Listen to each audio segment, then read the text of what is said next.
The October 28th, 2025 Forest Grove School District Board of Directors work session is called to order at 5:30 p.m.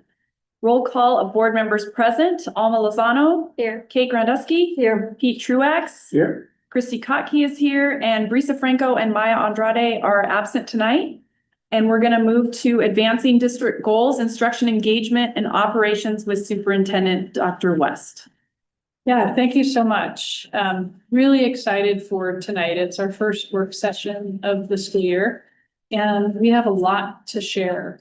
If you remember during our retreat, we said that one of the things that we do a little bit differently with the work session this year is that we would align what we share in the work session to the superintendent goals, which are aligned to the district goals. So we want to bring you regular updates on how we're progressing on those district goals, and we're going to do that tonight. The other thing I want to start with is Kate and Christy have heard me say this before, that a superintendent doesn't do this work alone. And one of the most important things I can do is create the conditions for my team to be successful. So I will not be the only one talking tonight, because I am not the only one doing this work. So you're going to hear from several different people around the table as we share with you our early progress for this particular school year. So with that, I'm going to go ahead and get started. You'll see on the screen up there the things that we intend to cover tonight. We'll show you some examples of a new tool that we are rolling out in our schools. We'll cover fall grade 3 ELA and SLA data, as well as grade 8 math. We have panorama data to share with you, specifically in teacher-student relationships and what that is looking like so far for the year. I shared with you last year that the Department of Education rolled out a new teacher survey called Elevating Voices in Education, the EVE survey. So we have some results from that to share with you. We'll have a staffing update, and then we'll end with our quarterly financial update. So let's go ahead and get started. I want to make it clear that where we're at right now is establishing a baseline. For a lot of folks in this room, it's the first time that you've seen this information. So as we go through the slides, and there'll be a lot of data, a lot of information shared with you, we're hoping for a conversation. We're hoping that you ask questions, that you pause us. We have points built into the presentation where we will pause and make sure there's space for questions. But as we go along, if something needs clarification, please ask.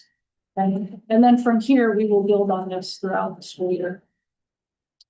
So as a reminder, these are the goals that we laid out during the retreat, and which the board approved at the last business session. There is a copy of these in your packet if you want to reference them. The goals in your packet are more built out than the summary statements that you see up here, but the summary captures the high level aim of each of those goals, all 4 of them. So let's go ahead and get started with IWAC observation. I had shared with you during the summer retreat that as a school district, we were looking at a tool that would allow us to provide some really discrete information and feedback to our teachers based on specific field forms. And one of the things that I shared as an example was a look for around how much teacher talk is taking place in the classroom versus student talk. And to be able to provide very specific feedback to our teachers on that particular look for.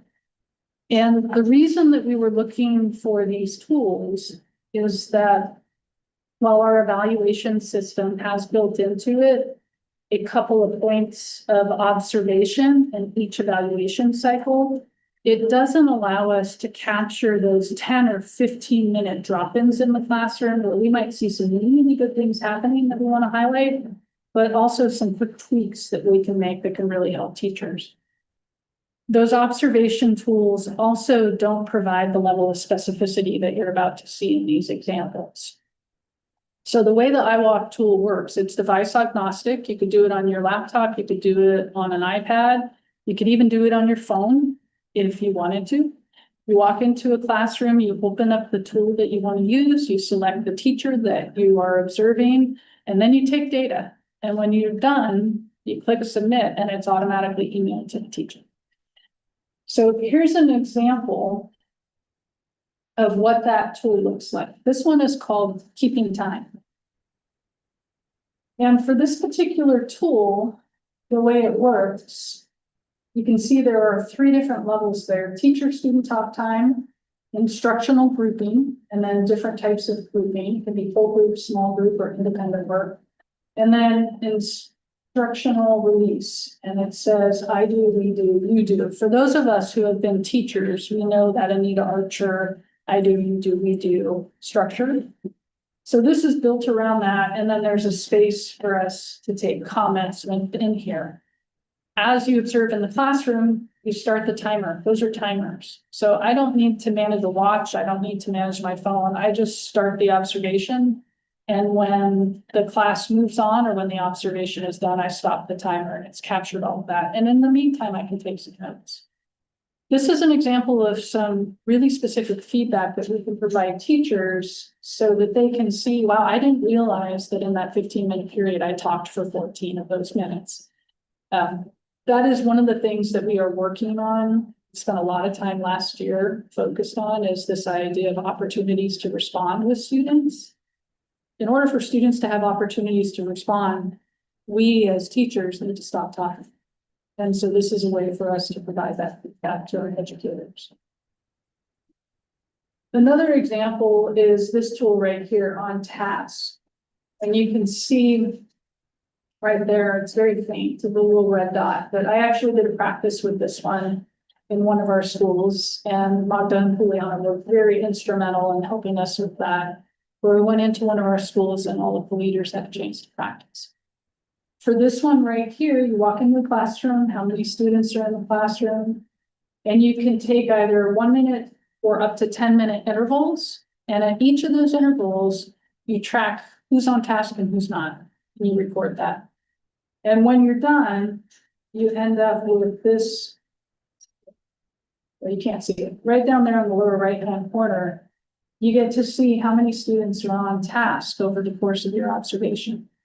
So total on task, 53%, 59%, 84%, 87%. So this observation then becomes a point of conversation with the teacher.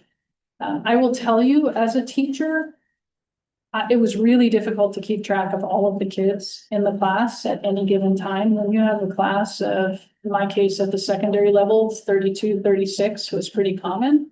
I know I didn't have eyes on every student at every minute in the classroom. Data like this would have been really helpful to me to have a better understanding of, while I was working with students over here, were the other students on task? And if the answer to that question is no, then I know I need to change my practice and I can work with my coach to do that. So this is an example of another tool with great specificity. And then the third example I'm going to show you is this high-level questioning. I love this tool because it allows our teachers to receive feedback in 3 different areas of questioning. What you see here is the Bloom's taxonomy. Again, those of us who are educators knows Bloom, we know Bloom's. It's a long-standing taxonomy for how to organize lessons and thinking within the classroom. But we also have here the Costas, which are Avid. I believe they were created by Avid. Is that correct? I think so. So it's a similar type of framework around higher order thinking and how you organize your lessons. And then we have depth of knowledge, which was introduced about a decade ago. And that's another way to organize lessons and organize higher order thinking within the classroom. So this tool allows us to provide feedback in one or more of these areas to a teacher at a given time if we're looking at higher level questioning. As a school leader and an observer, for me, I've used this tool before when I was a principal, and I absolutely loved it because it allowed me to get very narrow. What I learned as a principal when I was first taking observational data is that there was so much to watch and I was trying to capture everything that was taking place, that my notes and my feedback were too broad. This way I can hone in on a very discrete skill set that I want to support a teacher with, and we can get specific about what worked and what we can improve, and then we can have some conversations about that. I'm going to open it up to questions here in just a minute, but first I want to go back to this slide right here. So our colleagues in the association have previewed this tool, and we've had some conversation about using this as an informal observation in our evaluation center, and there is some support for that. We haven't started using this in our schools yet. We'll do so soon, but first we are asking all of our principals to spend time with teachers going through the tool, so that teachers understand what the tools are that will be used, what it looks like, what the feedback looks like when it comes to them in an email form. They can have their questions answered. And then we will all start with the same tool, all of us as a district. And we're going to do that for a couple of reasons. One, so there's some consistent expectations across all of our schools. But then two, so when we come back as leaders, we can do some calibrating and comparing. How did it work for you? What do we need to shift? It gives us a point of contrast and comparison that I think will be really important, since this is a new tool for us. The ultimate goal is we want to improve instruction, and we want better outcomes for kids. And this is a way for us to get really narrow in those sometimes very small tweaks that need to take place in a classroom to make just those one little tiny improvement that makes a difference for a kid. So let me stop talking. What questions do you have about the introduction of this new tool? Right, I think this is terrific. I think why were we doing this 20 years ago? Right? Yeah. So when do you think you'll roll this out? Like in January? Oh, no, it's starting. Oh, it's starting now. Oh, okay. Yeah, we're trying to be very intentional about stepping this, so a teacher doesn't get an email suddenly with feedback and they have no idea what it is. So we're going slow enough that teachers have an opportunity to preview the tool with their school leader, ask some questions, and then we're going live with it. And the union is okay. They're on board. They were some of the first to have access to it. In fact, Arturo gave a couple of our union leaders their own accounts so they could get in and play with it. Good. Yeah. Juliana, Magda, you've had some time with the tool. Would you like to add anything?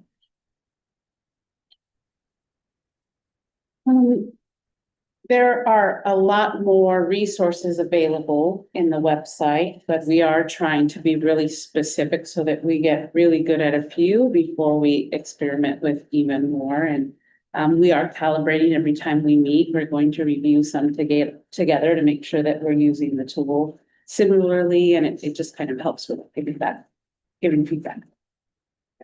There's about a dozen pre-built tools, and we have the capability of customizing tools as well. So for example, I mentioned that we worked on opportunities to respond last year. We could build a tool specific to opportunities to respond and then provide feedback on that. Well, we'll be able to use this tool. Administrators take the observations, and then the observational feedback is emailed directly to teachers.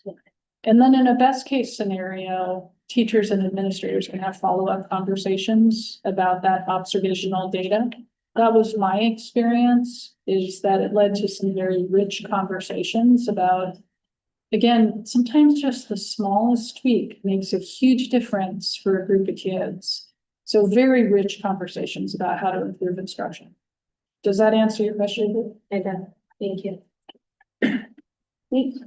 Oh, thank you, Madam Chair. Keeping time, I can understand, hopefully understand the three tools you have.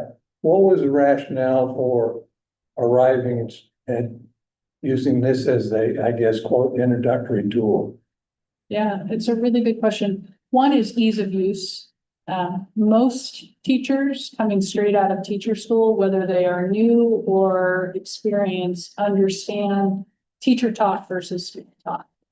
So it's a pretty easy entry point, this particular tool. The other thing that we did is when we did the practice that I showed you, the second tool there, after that practice, Magda and Juliana surveyed our leaders to ask, based on what's going on in your school and your use of these different tools, which one do you think we should start with? So leaders informed the selection of keeping time as the first tool that we would use. Is this a hierarchy, keeping time? And what follows that higher level questioning on task?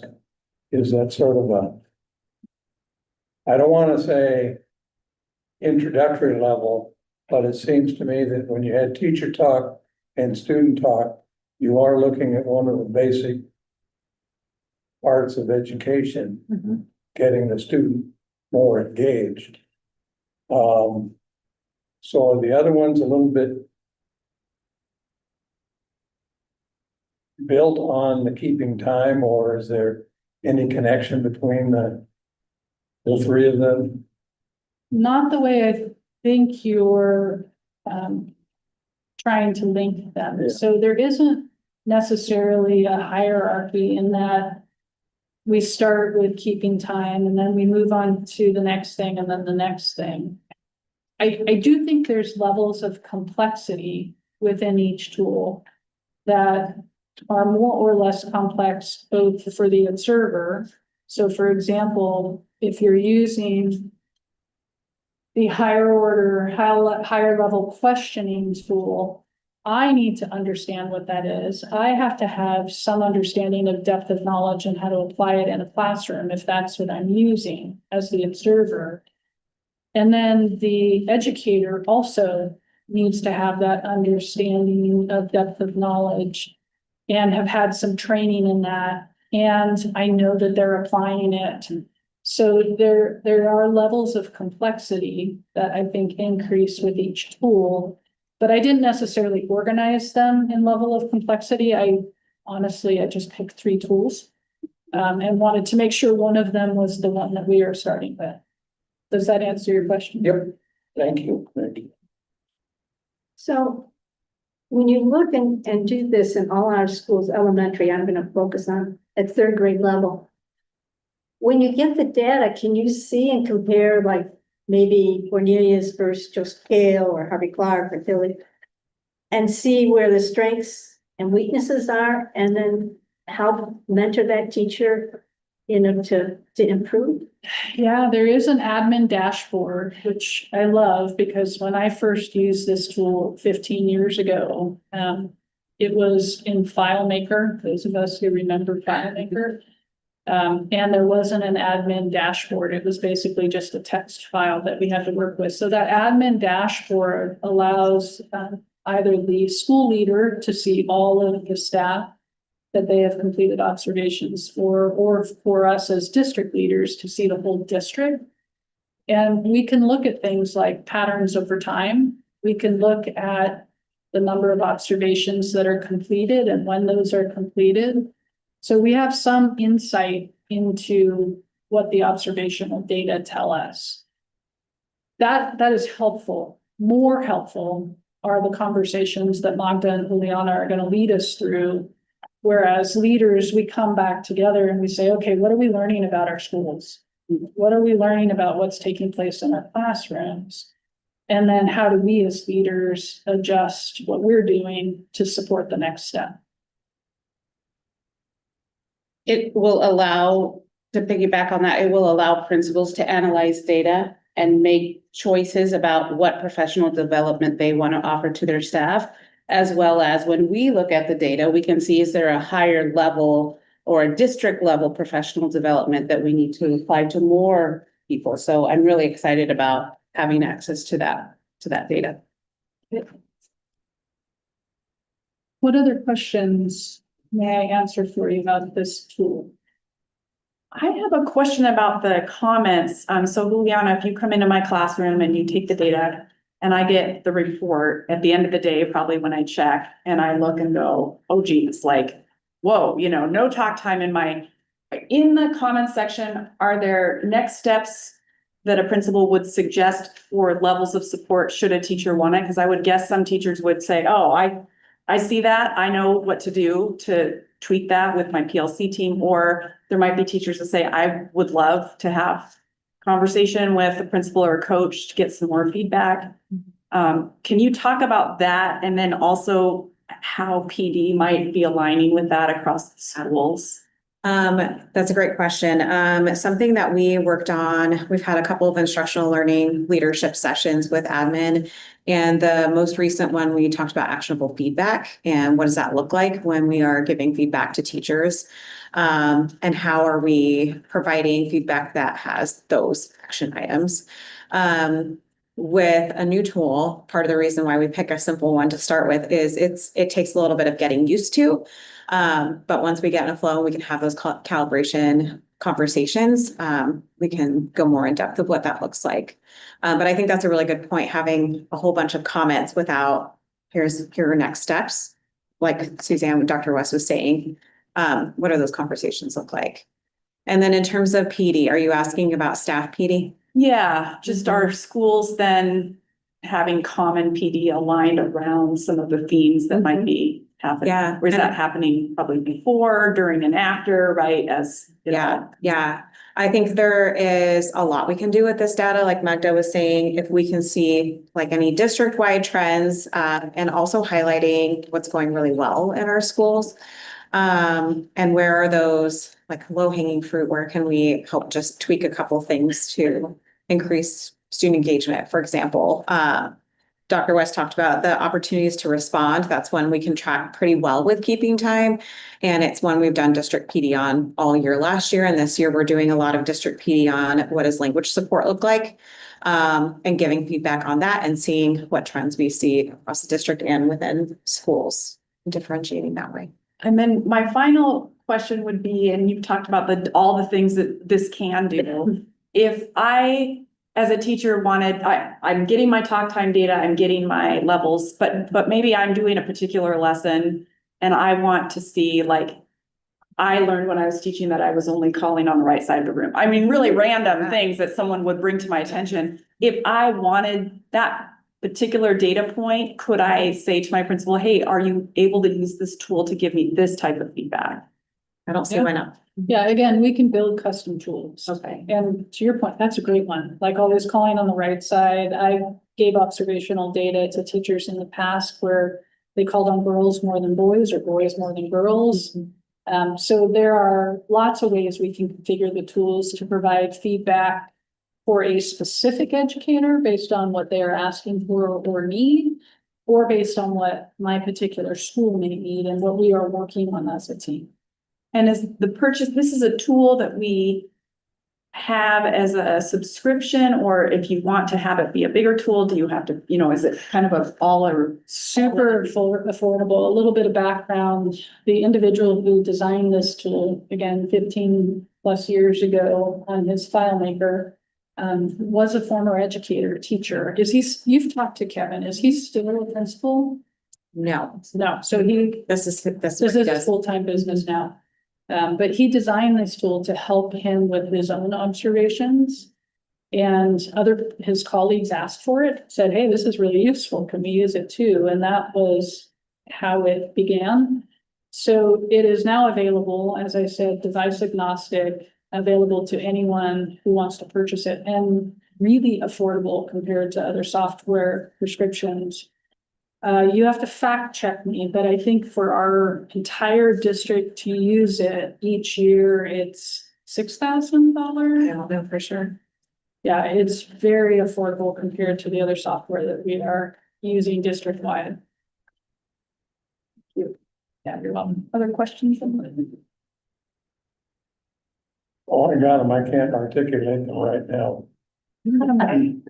Yeah, come back, I'll Okay. see if I can do a vocabulary test. Okay. Okay.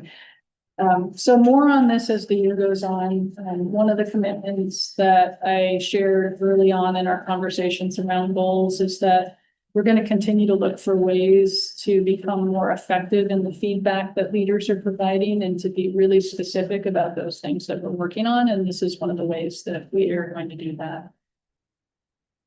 Okay, so moving on, we're going to get into some of our outline data. Specifically looking at English language arts, Spanish language arts, and 8th grade math. We're honing in on that because English language arts and 8th grade math are the metrics that the state has told us that they are going to monitor. And as we have discussed as district leaders and a school board, for our district, Spanish language arts is as important. We educate a sizable number of students in Spanish. We measure their literacy development in Spanish, so we feel that it is really important to report both of those things side by side when we talk about our data. So I'm going to ask Juliana and Magda to help quite a bit with this, and since this is their work, they're immersed in it. So there'll probably be quite a bit of pinging back and forth as we go through this. We're going to start with some definitions. We have a lot of new board members this year, so we wanted to make sure that we had some common language. For those of us who have been educators, you know these terms most likely. But just a couple to point out here that might be new to some of us in the room. Math, M-Class Lectura, these are the measurements that we use when we are assessing progress in English language arts or Spanish language arts, and then for 8th grade math as well. And then in this district, we use the moniker ESPA. You'll hear people say ESPA quite a bit. That is short for the Smarter Balance Assessment. The state of Oregon uses the state test designed by the Smarter Balance Assessment Consortium as our annual assessment of knowledge and skills. Any questions about these terms before we go on?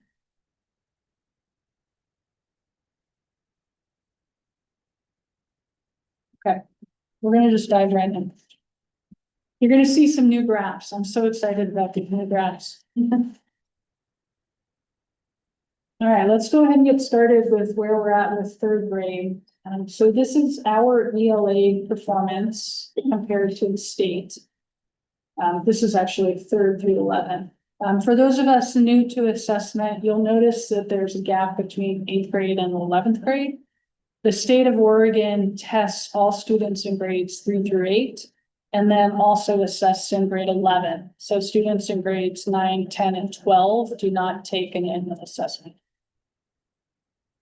So you can see here the state versus our school district, the state in the peachy color and our school district in the blue. And this is for last year. These are data that we receive in the fall every single year for the prior year because the assessment is taken in the spring. And you can see how we match up. One of the things that I want to point out here, and then I'm going to pitch it over to Magda to add additional comments. We've had some conversations as a school board in the year that I've been with the district about how there is something about that multilingual brain that over time shows that students actually perform better by the time they reach high school when they develop proficiency in 2 languages. And you can see that here. Our 3rd graders, only 25% of them assess proficient. As a reminder, about 1/3 of our 3rd graders are taking all of their instruction in Spanish and English. They're learning in 2 languages simultaneously. And for those 3rd graders for whom English is truly a second language, it takes 5 to 7 years for them to develop English proficiency, academic proficiency.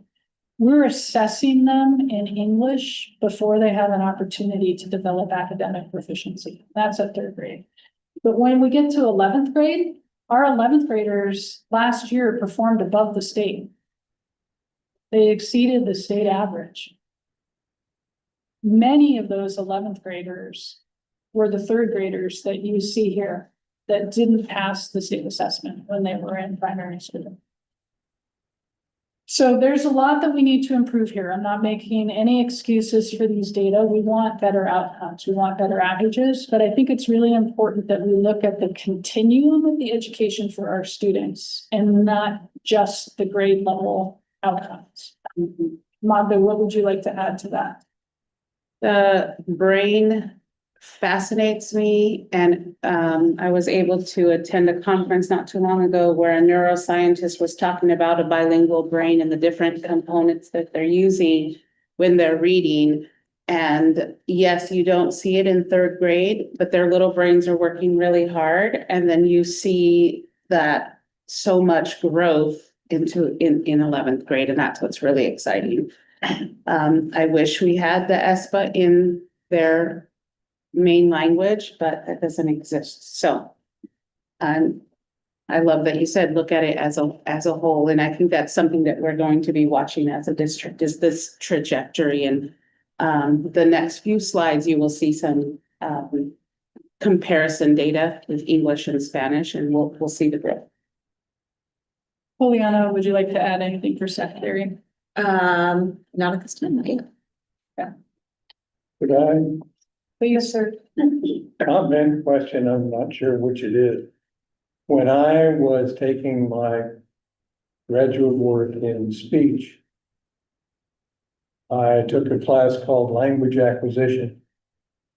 And at Tucker Maxon Oral School, they talked about the young people, the ones that I would never want to teach.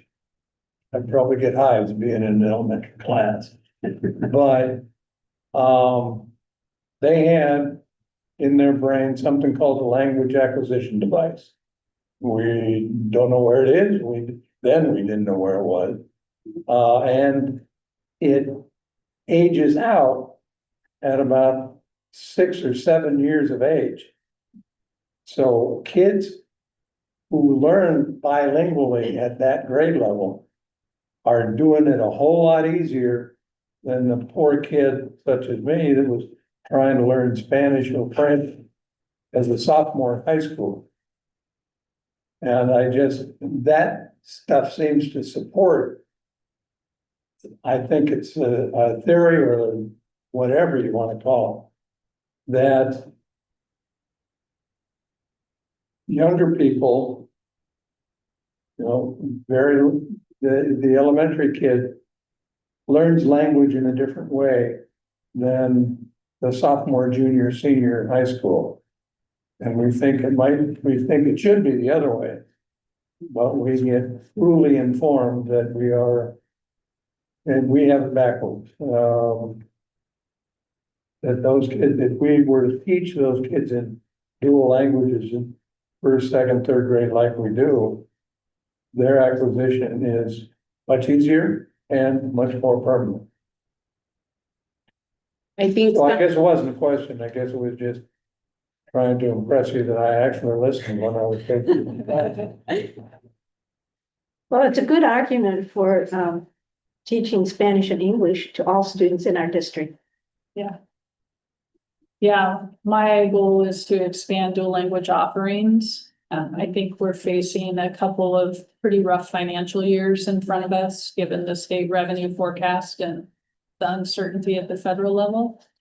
But once we get through what's in front of us, that is a priority for me. It's figuring out how to provide more opportunities to the students of Forest Grove School District.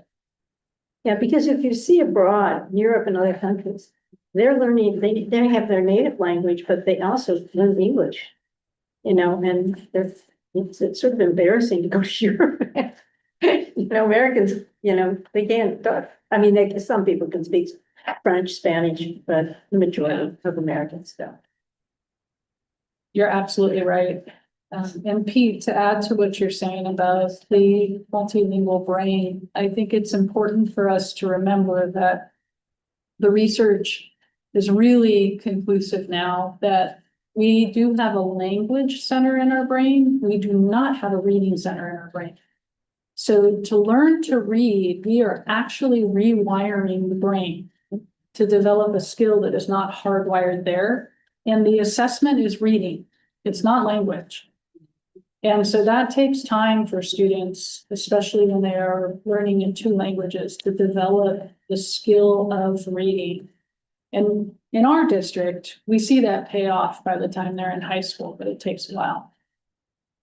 One of the things I'd like to mention around this topic is this board is aware that the technical advisory committee that the state has put together to talk about what the accountability measures are going to look like for schools has been meeting, and it has requested boards to submit feedback on drafts of some of those accountability measures. And one of the ones, and I might ask Dr. West to talk about it because I know she's been elevating that conversation. I've been elevating that at the state levels with legislators around that third grade metric and why some of the things you just mentioned, are really opposed to what they're trying to use that third grade metric for. So some of this information here, I think that we're hearing as board members, we have legislators that have not quite heard that in that capacity, and even members of this technical advisory committee that haven't had that maybe in-depth conversation about how those accountability measures might change. But I don't know if you want to talk just a little bit about that third grade metric in particular, because your point you're making is that's not the metric that is the accurate description really of how our kids are growing over time. Not for our district or many other districts. In fact, what's really interesting is that if you look at our data as a district, and I believe I sent this to the school board in an update several weeks ago when these data were first released. But if you look at our third graders last year who were fourth graders, let me rewind that. Third graders from 23-24 who were fourth graders in 24-25. That is the correct way to say it. You see that those third graders actually improved as fourth graders. The number of students who were proficient as fourth graders increased quite a bit over their third grade proficiency levels. So we are seeing in our district in particular that matriculation leads to greater proficiency almost every single year after year. We're just not seeing it in third grade because for us, a third grade English assessment is an invalid measure of the health of our elementary schools. Yeah. And our state is struggling to understand that. We are not unique in this, though. There are many districts like us in the state. We are not the only ones. Hillsborough, Woodburn, Salem Kaiser, Hermiston, Jervis. We could identify many districts around the state that have a similar demographic to us. So I would think as a board, having this kind of data, but also getting really confident as board members to be able to somehow say what was just said here, because we are being asked as board members at the state level for suggestions, and we keep saying, please ask our superintendents, but those conversations they happen in real time. So I think we'll be at the Children's Institute lunch with legislators across the state on Thursday at different tables. And so for board members, that's, we need to really lean into this presentation today and practice with each other sort of our messaging around that, because that third grade metric comes up quite a bit. Legislators saying, well, what about these scores? What about these scores? And so for board members to be able to say, well, actually, yeah, let me tell you about these scores. That's where I think we want to get. So I really appreciate the in-depth kind of primer on this here. Yeah. Well, let's keep going. Yeah, right. Okay, so now we disaggregate that overall score at the third grade level by demographics. So you can see at both the state level and almost in Forest Grove School District as well, our multiracial students are one of the highest performing groups, followed by white students, then our Latino students, students with disabilities, and English learners. So again, we have some work to do to improve outcomes for our different student groups and outcomes overall. But the progress that we are seeing and that you're about to see as we break this down even further, I think is something that we should celebrate. So here's our literacy local benchmarks. And for this, I'm going to turn it over to our colleagues in the teaching and learning department to walk us through how this is laid out and how to interpret the bar graphs that we see.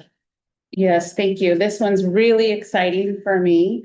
On the left-hand side, you'll see, this is our ELA benchmark. So in the fall, what is happening to our students? And in the right-hand side, what's happening with our students who speak Spanish. So what I love about this data is it starts at the very bottom in 22-23. You see this group of students who were in first grade. 70% of them were well below where we wanted them to be. 21 of them were meeting benchmark or above. But every year, that same group of students, that benchmark is increasing. So the next one up, they're now in second grade in 23-24. You could see how the red has decreased. So that's great news. The following year, they're in third grade. Now, this is our M-class data. So it's a screener that we apply 3 times a year. And then this year, at the start of the year, 25-26, these students are in fourth grade. So you can see, I'm going to quickly do that math, 48% of them are meeting benchmark or above at the start of the year. So what do we predict for fifth grade? It's going to be even better. That is what makes our hearts really happy. Then we look on the right-hand side. You see that same group of students. However, these are students who are learning or taking the test in Spanish. They start in first grade. The majority of their time was in Spanish. They moved into second grade. That red decrease, that's what I want to see, that the red continues to decrease. In third grade, 24-25, that number decreased again. And then in fourth grade, I don't know what happened there, but that's something to look at over all in the district. So that's very promising data. Yeah, we have questions about the fourth grade data that you see here. One working theory, I talked to a couple of teachers about this in our schools, and English increases in fourth grade.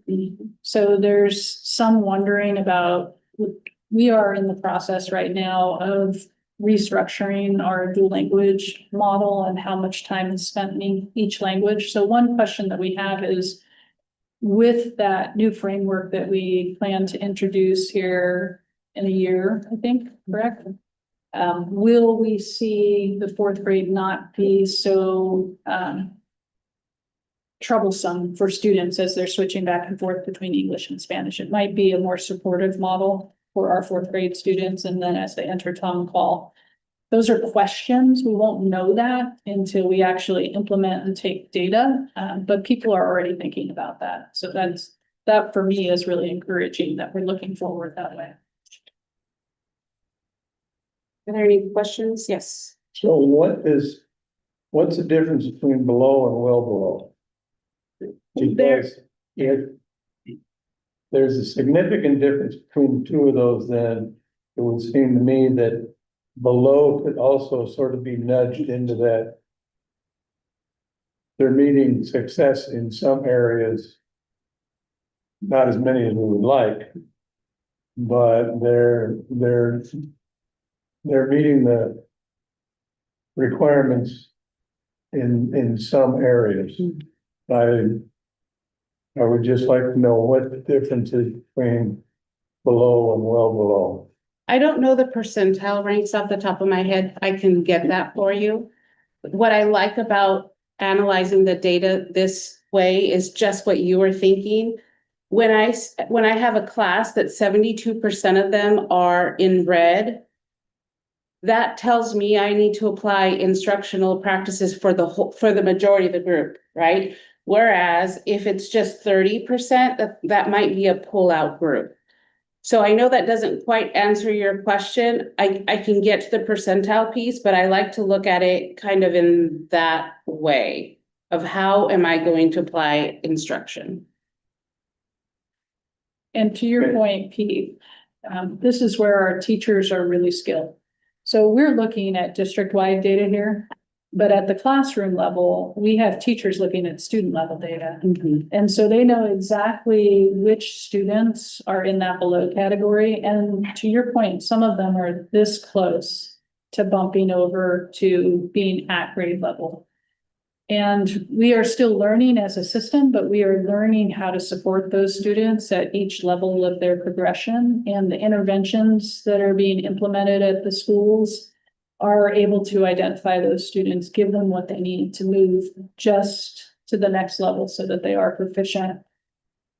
And evidence of that is this cohort trajectory. So it was at about the time those first graders were in school that we first piloted Amplify, the new elementary literacy curriculum. And I believe that first year, not all students had access to it, but by the time they were second graders, everyone had access to it. And you can see that year over year, we're continuing to make gains. So that's really encouraging. Yeah, just a comment, being at Cornelius and reading to the pre-kinders. By the time they go to kindergarten, the majority of those kids know their numbers and their ABCs. And it's unfortunate that we're cutting, the programs. We really need pre-kinder for all our schools, and because that really, that goes with what people are saying, the brain development from birth to age 6 is just huge. And the language acquisitions and vocabulary. So I wish we had a lot of money for pre-kinder. I wish we had a lot of money, period. Yeah, me too. I'll go with that one. I'll second it. All right, next up.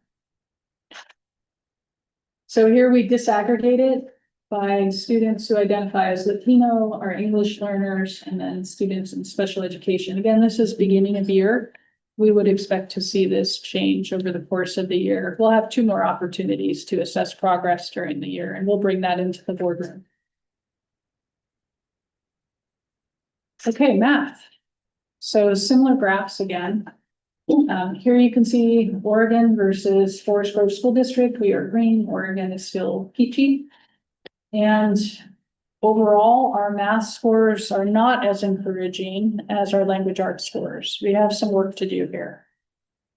Again, I'm going to pitch this over to our colleagues in teaching and learning in just a minute here. As I've talked to teachers about math and what that has looked like in the district for the last few years, one of the things that I've heard is the need for a curriculum, which we have recently addressed, and then also some need for some attention in regards to math and pedagogy, especially at the secondary level. And then I've talked to a few people, including some parents, about math pathways and what do our math pathways look so that students continue to be engaged at the appropriate level of math based on their skill and their aptitude. So those are all things that we've been working on just in the short time that I've been here. The team's done a lot of work on it. And I know that work began before I started here in Forest Grove. So I start with that to acknowledge we've got some work to do with math. So with that, let me pitch it over to our colleagues in teaching and learning. Yeah, I get to talk about the less fun one. But there's a lot of hope, so I will stick with that. It is interesting to see this downward slide happening in the state as well. Obviously, we're much lower than the state, but it is interesting to see that trend is statewide. Some of the things that I am excited about with our district are the math adoption is huge. We went through a thorough adoption process that was really solid. And then the training that has gone with that. So grades 5th through 8th or 5th through 12th started with the new math adoption last year. So there was a lot of learning that came with that. Curriculums are very big. And so trying to figure out the best scope and sequence and which pieces work really well.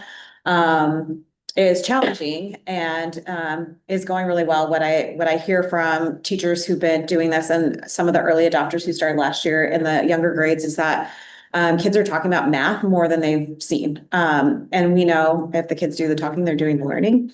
And the other piece is we have focused on, this year, we're focusing on language supports across all areas because everybody's a language learner, and have intentionally embedded this fall some language supports within the adoption training that happened for K through 4. So exactly where do you put in those sentence frames? Where do you put in anchored charts? So that it's more bite-sized because it is overwhelming to adopt a new curriculum. And with those supports, because our math curriculum is extremely literacy heavy, there's a lot of text within the workbooks.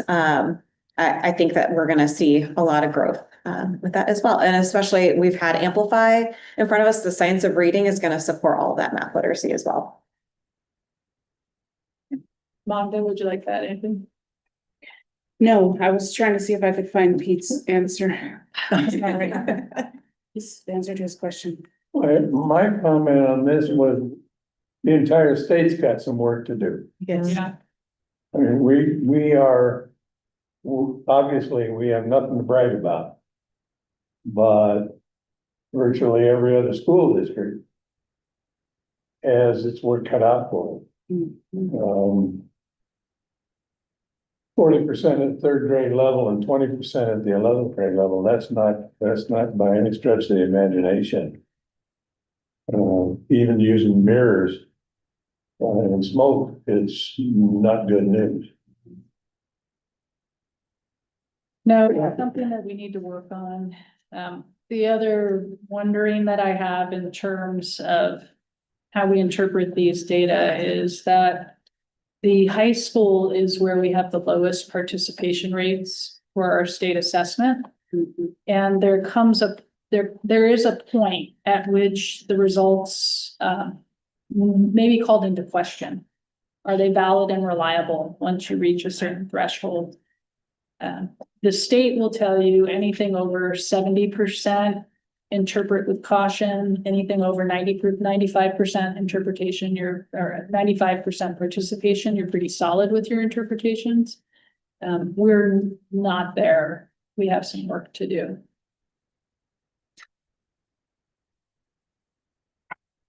Then we disaggregated these data as well so that you can see the different demographics and how that breaks down. And as we've discussed, we have a lot of English learners that are taking these assessments who may not be proficient yet. Just as a point of interest for those of you who are new to these type of data, the state does allow an English learner a 1-year exemption from taking the test when they are new to the country, but only 1 year.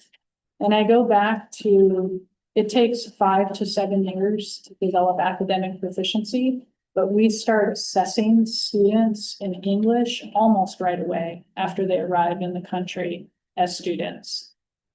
So not an excuse, there is work to do here, but there are also some interpretations that we need to be cautious about with these data. Okay, here's our map data for, you want to take that? Yeah, you'll see there are only 3 years here, which M Plus had another one. That is because before the 23-24 year, we were still using the IAP, which is a different benchmark assessment. And we found the map to be a much better tool. We can really disaggregate data, like see what skills our students are missing so that we can fill in any skill gaps that we find. So similar to the M-Class Lectura, the state data we're looking at on the previous slides was that 8th grade row right there, who are now 9th graders. So this is fall to fall to fall. So when they were in the fall of 8th grade, that's where they were. And now in the fall of 9th grade, where they are now. So we do see, even though it's not a steep improvement, there is improvement between 8th and 9th grade with this cohort of students. And although this would probably be disputed by the assessment makers, I wonder about where kids are at in middle school and their readiness for these kinds of assessments. been in education enough years and at different levels to know that when our students get to middle school, even some of the best students go through a rocky patch. So I have questions about what happens in eighth grade here, because this is a pretty consistent trend in our district that our eighth graders perform worse in eighth grade than they did in previous grade levels. And I'm wondering what's happening there. There may be something to look at NAMS itself, but I also have some wonderings just about developmentally where our kids at. And then again, disaggregated by Latino, ELL, and then special education. We expect these to improve as the year advances as well. Which grade level is this, or is this all, This is all, okay? yeah. Because I'd like to see what the eighth grade scores look like disaggregated. If that's possible, we'll get more We that can share that with the board. out. Yeah. Because it always seemed to me, and I was 15 years at Neil Armstrong, both as a junior high and as a middle school. Eighth grade was by far the toughest grade for teachers and for kids. Because everything was happening. That was my point, yeah. Yeah. I agree, yeah, That's what we could touch. yeah. I do love a good graph, and This We- is a good one. this is a good one. We have now a data analyst working with us who is helping us see data differently. So this is our historical proficiency by subject, the 3 subjects that the state assesses, which is language arts, math, and science. As a reminder, science only assesses 3 times, 5th grade, 8th grade, 11th grade. So we have different data points in there. We have marked where Amplify was introduced and then where the Savas math implementation was as well, which was just last year. So that you can see those points, and we'll continue to track them over time so that we can also see whether or not that implementation is having the outcome that we expect. You can also see here the cutoff for the COVID years. There was 1 year where the state dropped all testing. That was the spring of 2020. And then the following year, although there was assessment, it was not counted. And I honestly don't know how many students across the state actually participated in that. So we cut out those years. But the point here is that you can see the change over time. So the science net change from 2016-17 to where we're at today is -1 percentage points, ELA -14 percentage points, and then math -15 percentage points. Our colleagues in teaching and learning, Juliana and Longo, did a nice job talking about math. ELA is finally leveling out, which is great. We expect that to start climbing again here soon, and then science is on the uptick, so we're excited about that. What questions do you have about this graph?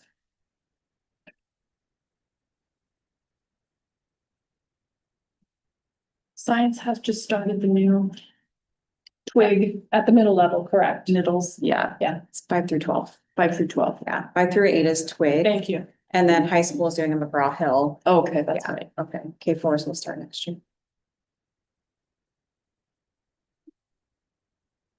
And then here you can see proficiency by class cohort for ELA and math. So we have 2 different colors there, math in green, ELA in blue. And you can see again by class, so current 12th graders all the way down to current 7th graders and what their pathway has been for the last 4 years of assessment.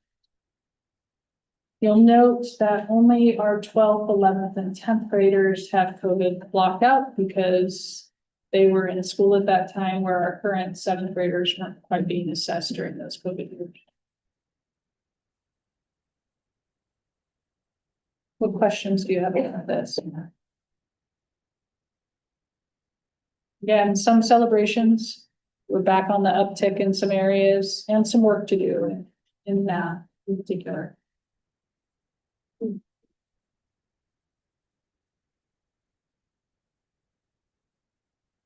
Okay. Moving on. I'm really excited about these graphs, but I. You need to get out more often. That may be true. I like the I do color. feel like we've leveled up with the graph, right? I know, I'm like, whoa, Yeah. okay.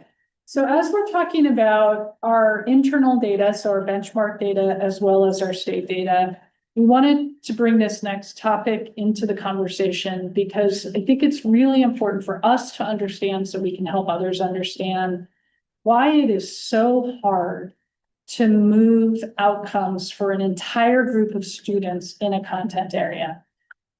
And I'm not going to take credit for these graphs. Liana, Magda, you get credit for this. So Allison. I'm gonna, Allison Samuel gets credit for these. okay, well, Allison Samuel gets credit for this. She's the one who built the graphs. But I'm gonna pitch it over to you two to have some conversation about what these graphs are telling us. We want to start? You can do it. I I will got start. excited about graphs I too. will start and then you'll help me. We are excited about this graph because we came to a conversation that said, but we're seeing our kids grow. And we needed for that, for those in the conversation to see that it's not enough growth.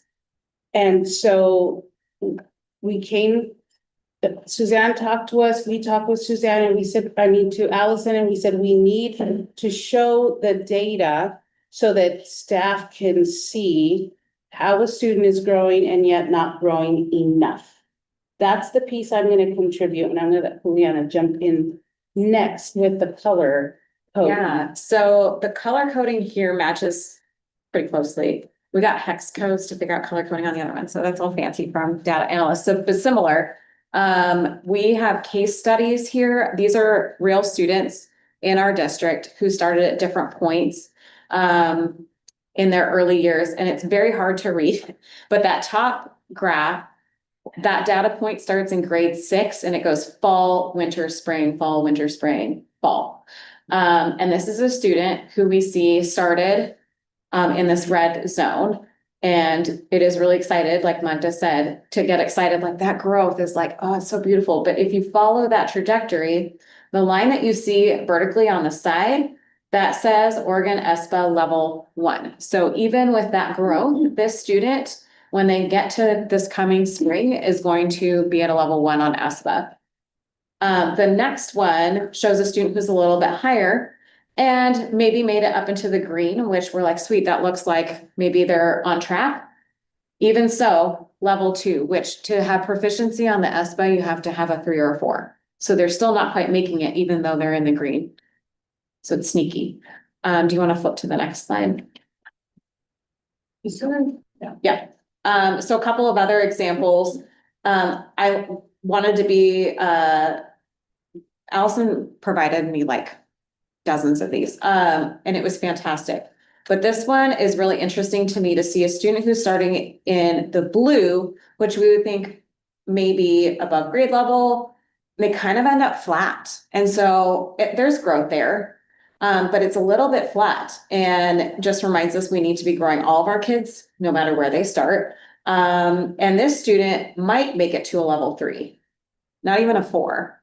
And I would have thought before seeing this, that the student would for sure be at a 4. And then this last one here shows a student who has a dip and then flattens, and ends up at a ESPA level 2. So in the bottom slide, the student started the fall of 23 in what we would say grade level. But after a couple years, that student was at a level 2 in ESPA. Right. And so what that tells us is the growth we're making is just not enough. And it opens the door for us to talk with teachers and staff, like what are the moves that we have to make, that we should be making to not just make growth, but make growth in order to close that gap. What grade level is this? We started in 6th grade, Okay, all right. and then this is 8th grade. Yeah, so It's very tiny. And I'll add a couple of things here. First, you can never intervene your way out of a core instructional issue. So these students that we are profiling here, I am sure that if Allison were to tell us who the students are, most of them, we could go to their schools and find out that they are receiving high quality interventions. That's great. And in order to really move scores for a school district, you have to move all students. It's not enough to move just the one student. That is super important. But the interventions are not going to impact the overall ESPA scores for a school district. That's going to come from improvement in core instruction, which takes us all the way back to tools like the IWalk observation and high quality conversations between school leaders and teachers and collaboration between school leaders and teachers to improve instruction. We have to raise outcomes for all students to improve overall scores for a given district, while at the same time, making sure that we don't contribute to the Matthew effect. The Matthew effect is, you've probably heard the expression, the rich get richer, the poor get poorer. That Matthew effect exists in education too. So what we sometimes see in educational data is that if you have students start at two different levels in their academic pathway, those students who are already successful continue to be successful, and those students who are struggling continue to struggle, and that gap sometimes gets wider and wider. So we need to intervene for the individual students. We also need to work on the whole system. What questions do you have?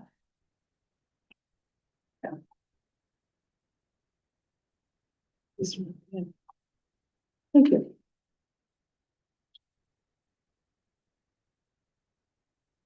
Okay, we've got one more to show you. I'm excited about this one too. It's not a graphic.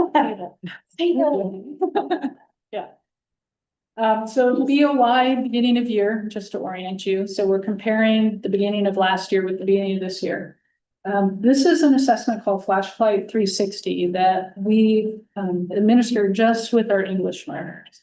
And it allows us to assess where they're at with their developmental progress with the 4 domains that the ELPA assesses for the state, which are speaking, reading, writing, and listening. And so what you can see here is that for all students in their average speaking score, we see an increase of 0.29 points, and then in the writing score, 0.2. And then the change from the beginning of last year to this year is about double that. So we are making great strides in the support that we are providing to English learners in our classrooms. Again, opportunities to respond, the good work that teachers are doing, learning how to scaffold language, use anchor charts, some of those really important practices are starting to make a difference. Now, there's a number I don't remember related to Flashlight. These numbers correlate to a year's growth in some way, right? It's 0.3. 0.3. Yeah. And one quick little thing I wanted to mention about this chart where it says all students, it's all ELLs who've been in our system. Whereas the one that's the boy to boy is any student who took it in the fall, who then took it again in the spring. So that wouldn't include last year's seniors, and it wouldn't include this year's kindergarten students or any students who are new to our system. Thank you. Yeah. But 0.3 is a year's worth of growth. So 0.45 is celebration. It is a celebration.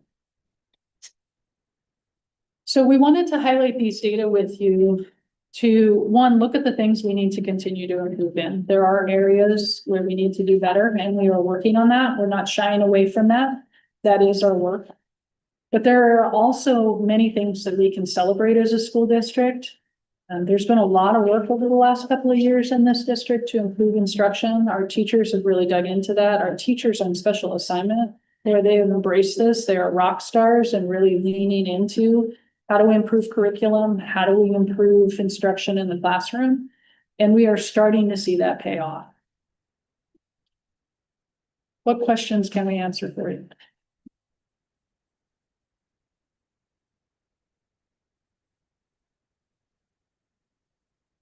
Well, I would just like to make a comment. It would be nice if we had a couple of our legislators here seeing this data. And I think when we have our next work session, we invite our legislators because I think these kind of graphs and the information is really helpful for them to understand and go back to their colleagues. And so that would be a suggestion that I think.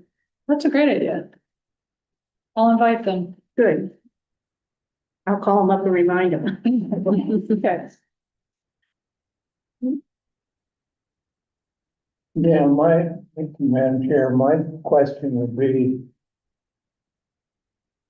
how do we test listening? Yeah, Again, full disclosure, I taught speech both at the college level and here in Forest Grove at the high school and middle school. And teaching reading, teaching writing, teaching speaking. I won't say it was no problem, but there was a curriculum that you could use. In the 28 years that I did that, I could not find a curriculum that effectively helps you teach listening. I still don't know how to do that.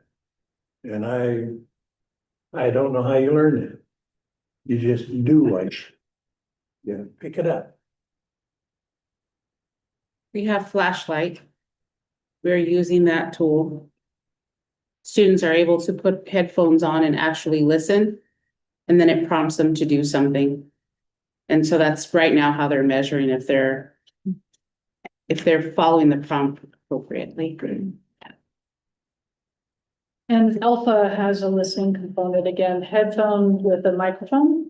So they are listening and they need to respond to a prompt, and that assesses their listening comprehension. And then they speak into the microphone based on a prompt, and that assesses their speaking skill.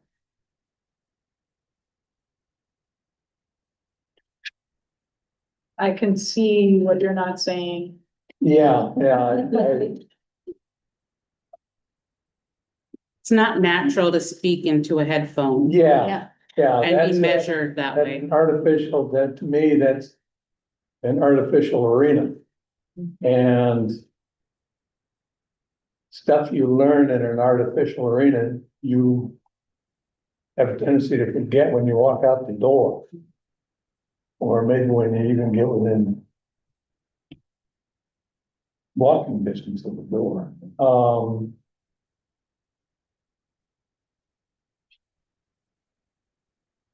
I think evaluating listening is a tough thing to do.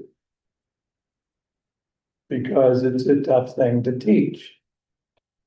And I think if you ask 90 teachers how they teach it, you're gonna get 90 different lesson plans. And of the 4 domains, students actually score higher in listening. And I've seen that across different districts, not just our district. So what that tells me is they're doing a lot of listening, and they need more opportunities to talk. We teach them to talk. Well, God forgive us. We teach them to read. We teach them to write. We try to teach them to listen. They do that more than they do the other 3 combined. I do know that. And I think it's a miracle sometimes that the kids get the idea for listening skills. I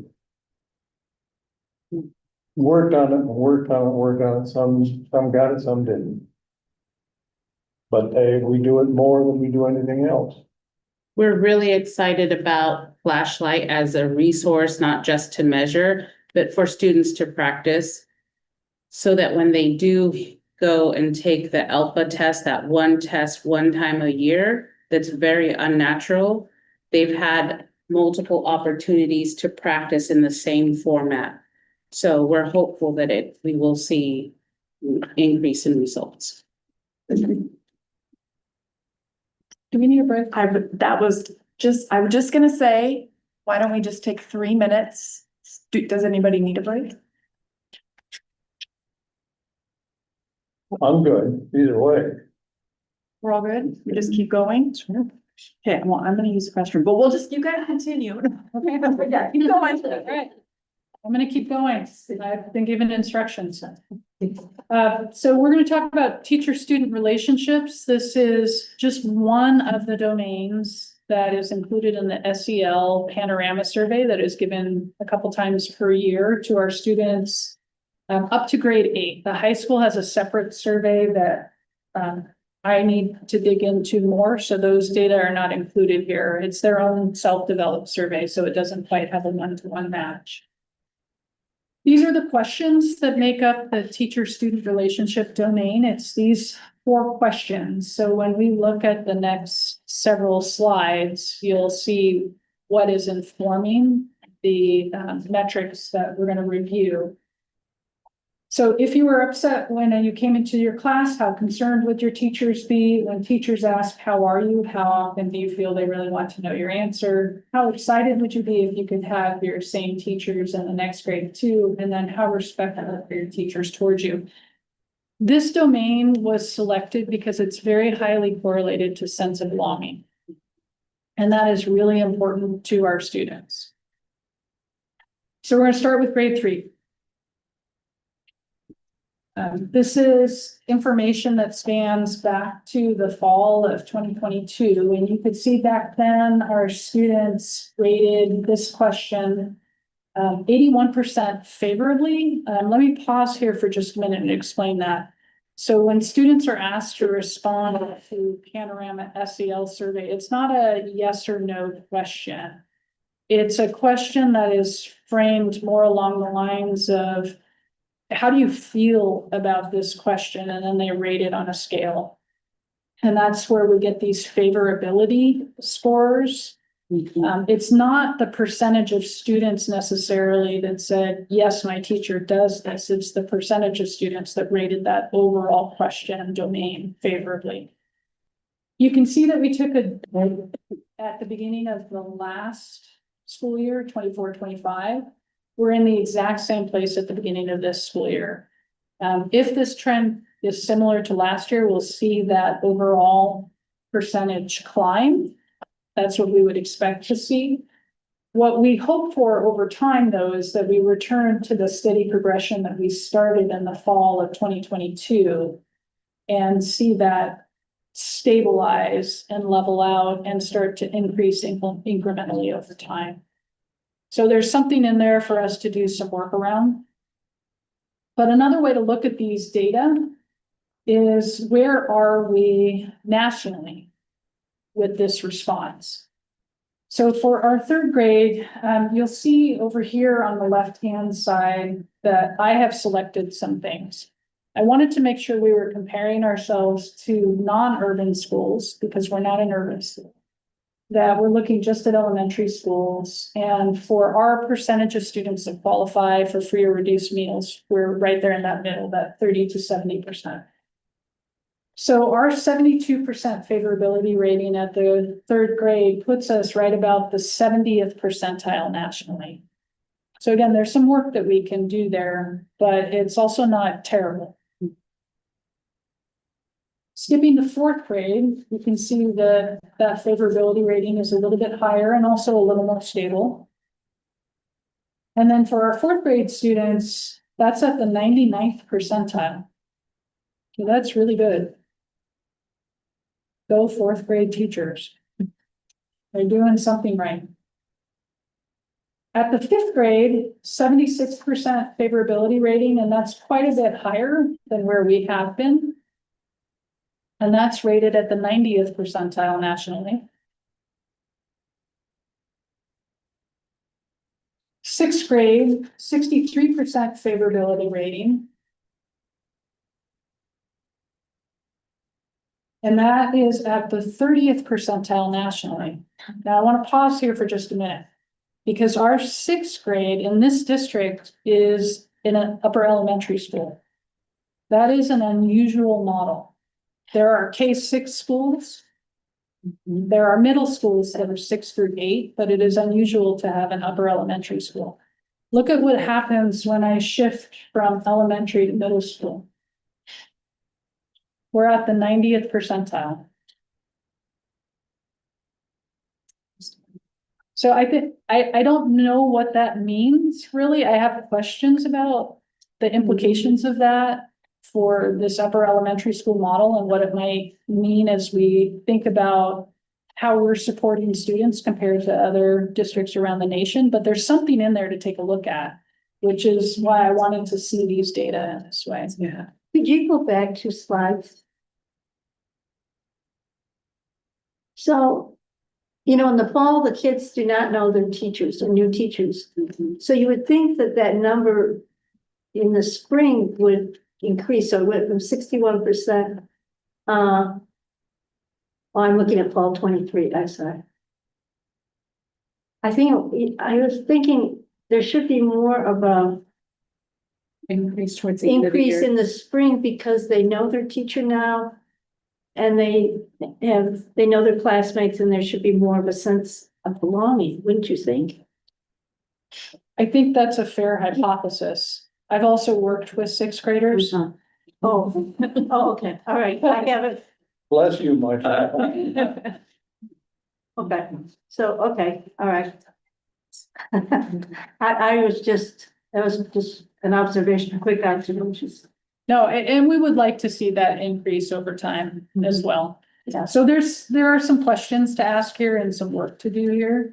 And what really piqued my curiosity was this difference switching from elementary to middle school and how that changed the overall percentile. I thought that was fascinating. So it wasn't us. It was everybody else. That's the conclusion to draw. No, there's a German seriousness in there, in that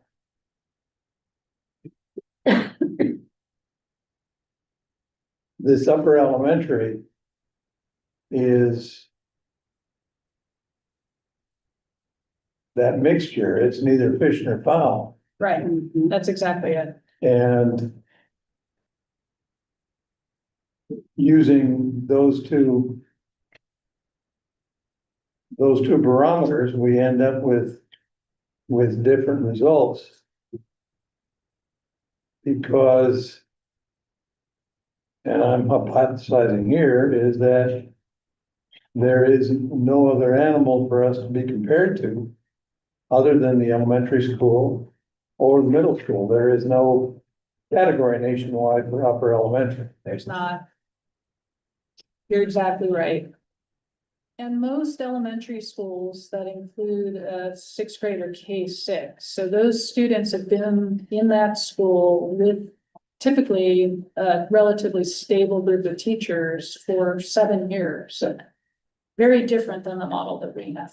And when we were 6, 7, 8 at middle school, when both McCall and Armstrong were middle schools, we had the sixth grader, instead of being at the top of the academic rung in an elementary school, they were coming in and they were the ones who were the new kids on the block. Yeah. And that, I'm sure, impacted, in fact, I know it impacted some of how they reacted to education. Of course.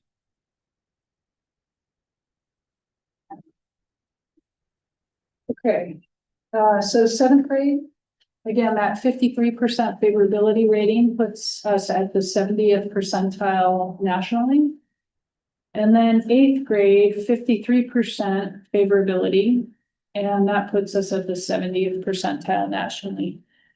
So going back to where I started, this is an important metric for us to pay attention to, this domain, because it tells us something about sense of belonging. It's very highly correlated to how students feel they fit in their school space. So we're going to continue to monitor this over time. The good thing about Panorama is that we're looking at data in this way. Our schools are able to disaggregate even further than what you see here and build some of their SEL lessons around what they learned through their Panorama SEL survey. In fact, we do some MTSS work around that as a system. So I know that our teachers and our school leaders are very into these metrics and trying to improve that sense of belonging for kids. What questions can I answer for you?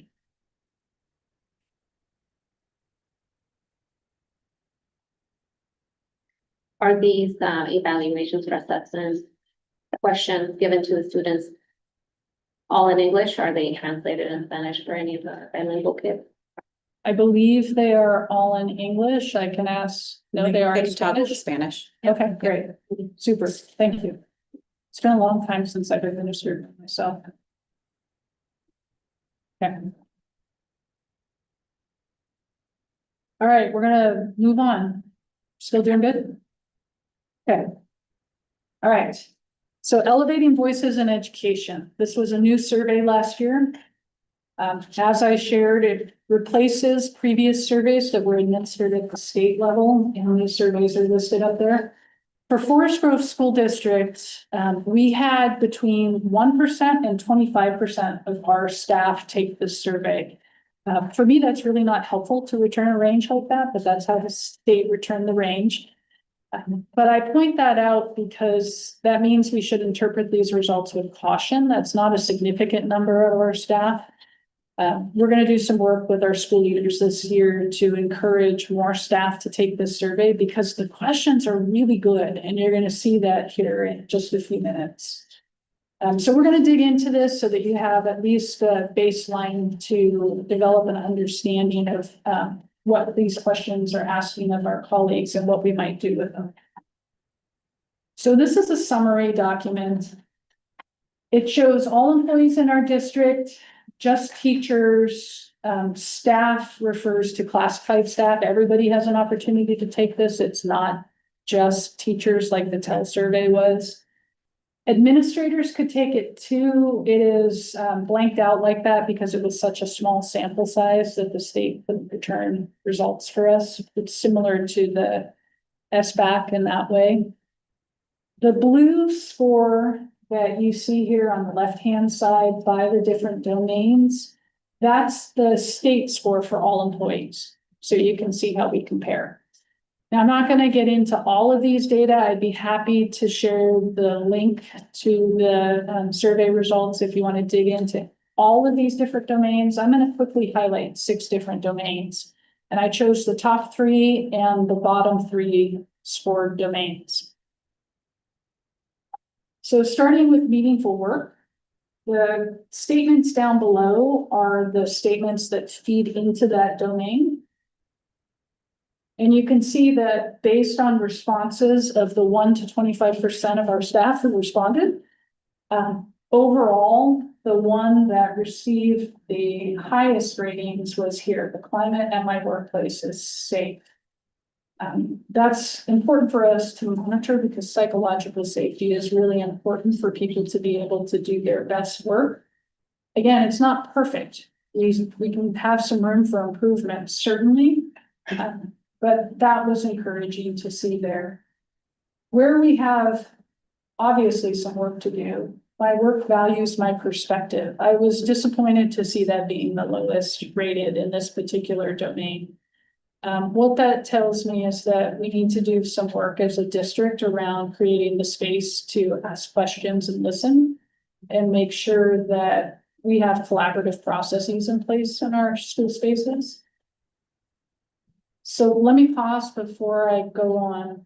What questions do you have about this domain? It was our highest rated domain at 87.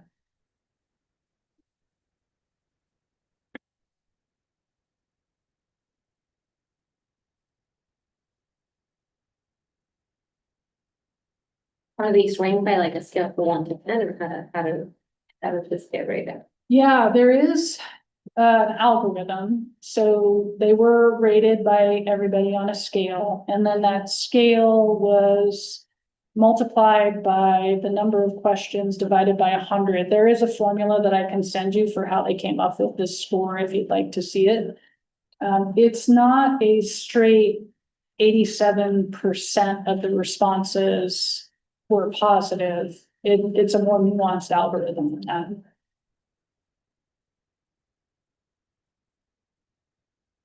Yes, it's hard to have questions yet because of the low Yeah. percentage of turnout. I think for next year, I would be interested to know for the people that did take it, what that question meant to them. Yeah. My immediate reaction I would think that they might be referring to administration, right, saying things and not feeling like maybe it's some sort of tension there, but I don't know if there's a way to tease out in this survey what it is. Otherwise, you're just getting this next year, but you're guessing, is that for a principal to discuss with their staff to say, wow, let's look at this. What do we think about that and see if, where do you? Well, that's 100% what it is. Okay. So if, for the. 100%. 100%. So I'm thinking back to the days when I was a principal and we administered the TEL survey, and I'm sure it was different in different buildings. But what we did with this as a staff with that information is when we got it back, we actually took a look at it and asked ourselves, okay, if this rating is the lowest, why? And we created space for some conversations around that. Now, again, you have to have some psychological safety to have that conversation, right? And for your staff to be honest with you, but we really tried to work on, okay, how do we create a workplace where we can feel good about these things and where we can feel valued? And where you know that the work you're doing is contributing to a positive atmosphere for your coworkers and for students and their families. Those are important conversations for us to have.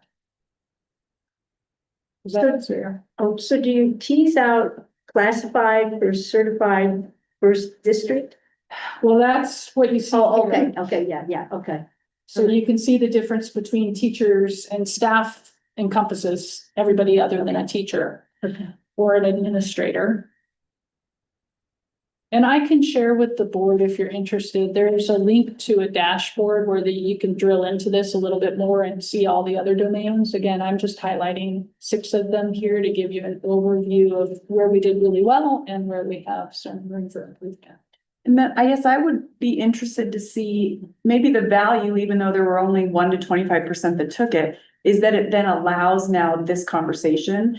I would like to see some follow-up to see like, so what did happen from those conversations? Which buildings had those and what came up? And then what was the next, what were some changes that were being made? And that's usually what we ask in general of what we'd like to see as a board, but.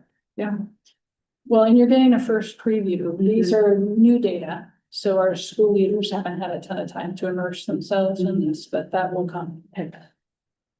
Other questions? Yeah, there is one more, and it goes back to the third one from the left.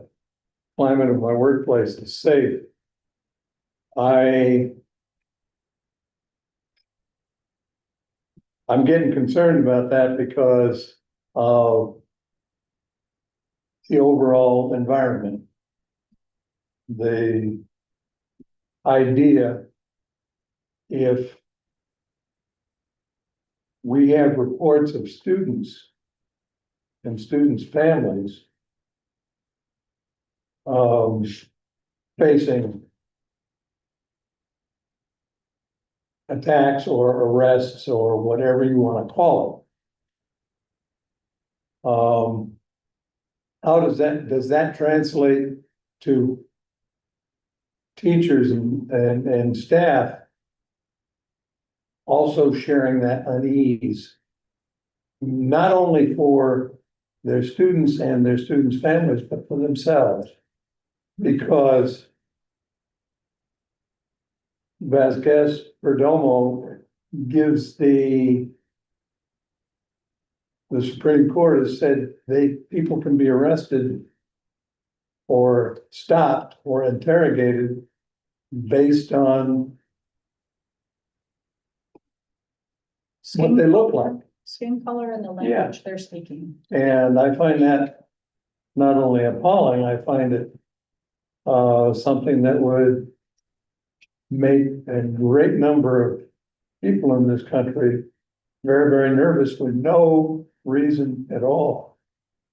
Yeah, So I would like to see if if this test goes on, if we continue with this, maybe we are rigging the results, but we preface it by saying it's more important now than ever that you participate in this because this is going beyond our classroom doors and our schoolhouse doors to a national question. We need to play a role in that. Yeah, I appreciate that, Pete. This assessment was last spring, so before ICE was in our area. And to affirm what you're saying, I have talked to staff and families across the district who are scared. They're really frightened right now. So many of us are not feeling safe. And I wouldn't want teachers and staff to look at that and say, well, this is a good place to teach, this is a good place to work, so on and so forth. I believe it is a good place to teach and a good place to work. But that belief, we need to pass on, we need to inculcate into our school population. Also, if they're nervous about coming to school, we've got to work very, very hard at making sure that once you come in the doors, you're safe. Because this is a safe place for me, and it'll be a safe place for you. And we have done that work and we'll continue to do that work. Yeah, thank you for that. And I appreciate the comments you've been putting out on all of that. I neglected to say that, but it's, you do a very good job with that. Thank you. Yeah, thank you.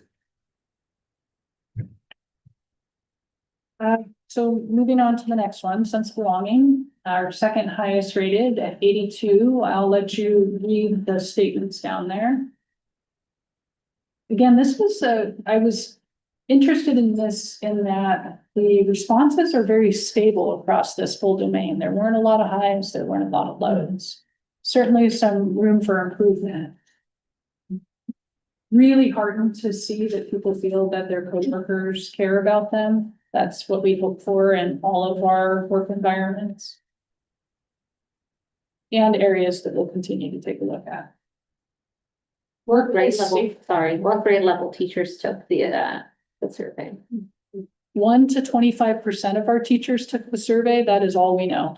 All of them. That's all we know. And And that level of anonymity is really important so that staff can be honest. yeah. Okay. Workplace safety. So I'll let you read those domains there.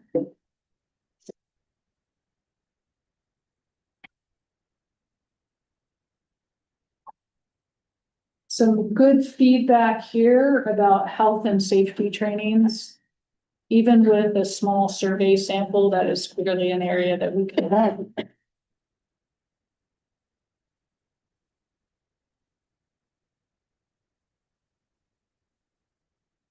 So these are our 3 highest. I will send out to the school board the link so that you can dig into all the others. But there's some interesting information here that I think will be good conversation starters with our school leaders and then school leaders with their staff. Now, there were some areas where we didn't do as well. What, wrong button. So workplace leadership. This is one of our lower domains. And I'll let you orient to the statements down below each of these.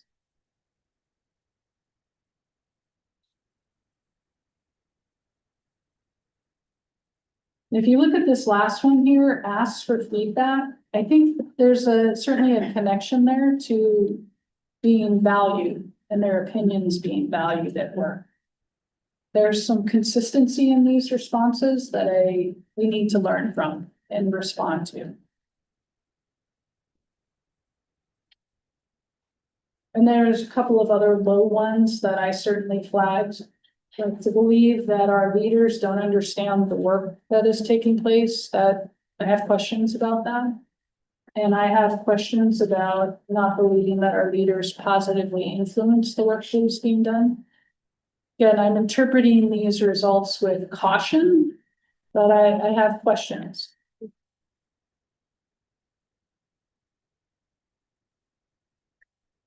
Workplace safety. Oops, I went the wrong way. Satisfaction.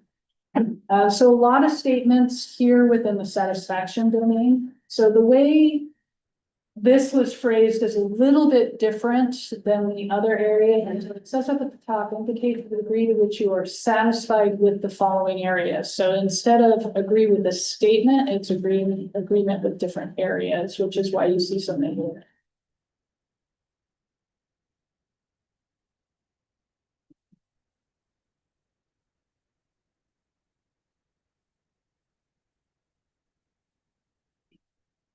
A lot of takeaways there.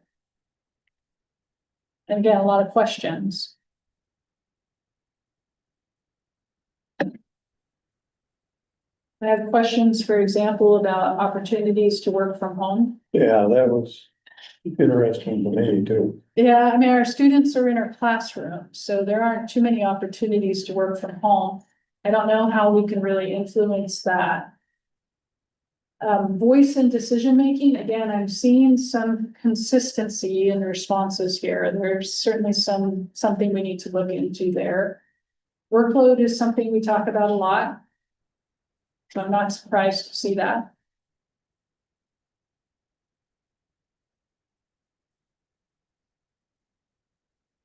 And then the last domain was professional learning activities. And this question is, if you participate in professional learning activities, how do you describe them? And it's valuable, relevant, innovative, equity focused, accessible. I'm not surprised by these results. The survey that was given out previously asked some questions about professional learning, and there was quite a bit of critique related to that. So these responses align with what I saw in the previous surveys that this district had used. But this is, I believe, our lowest domain out of those that were included in the survey. What is interesting about this response and what I want to acknowledge we are working on, because that feedback that we received in those previous surveys and the feedback that we have received after every professional learning opportunity, we do look at. And so we just had an opportunity on Friday with our colleagues and asked them, following that professional learning opportunity, what their thought. We're asking the same questions as the EVE survey, frame it the same way, and you can see that overall, when the EVE survey was completed in the spring, lots of opportunity there. Still not perfect, but Friday's professional learning was certainly rated much better than what we saw in the spring returns. So this is an area that we're paying close attention to and working on. So what percent on the right participated? The end size in the survey, 280 teachers, How many? 280. What percentage is that? I don't actually know. Almost 50, isn't we have about 380 teachers. If you're going to tell us that, Instead, aren't you? I don't know that I do have that number in there. Oh, okay. That's a good idea. Sure. I was curious because, it looks much better. Yeah, these are much better outcomes. Of course, they were very specific to a day of professional learning and not more ubiquitous over the course of the encompassing of the entire year. So that is one contrast that I think is important to keep in mind.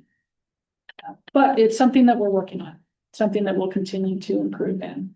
So the EVE survey, as I started with, I really like what is being asked in these questions and these statements because they're specific. It allows for us to ask questions of ourselves and then have some conversation with our staff around how we can improve in these areas. And I also really liked, I pointed out in several of these graphs, the consistency that we saw in just that one area of my voice matters.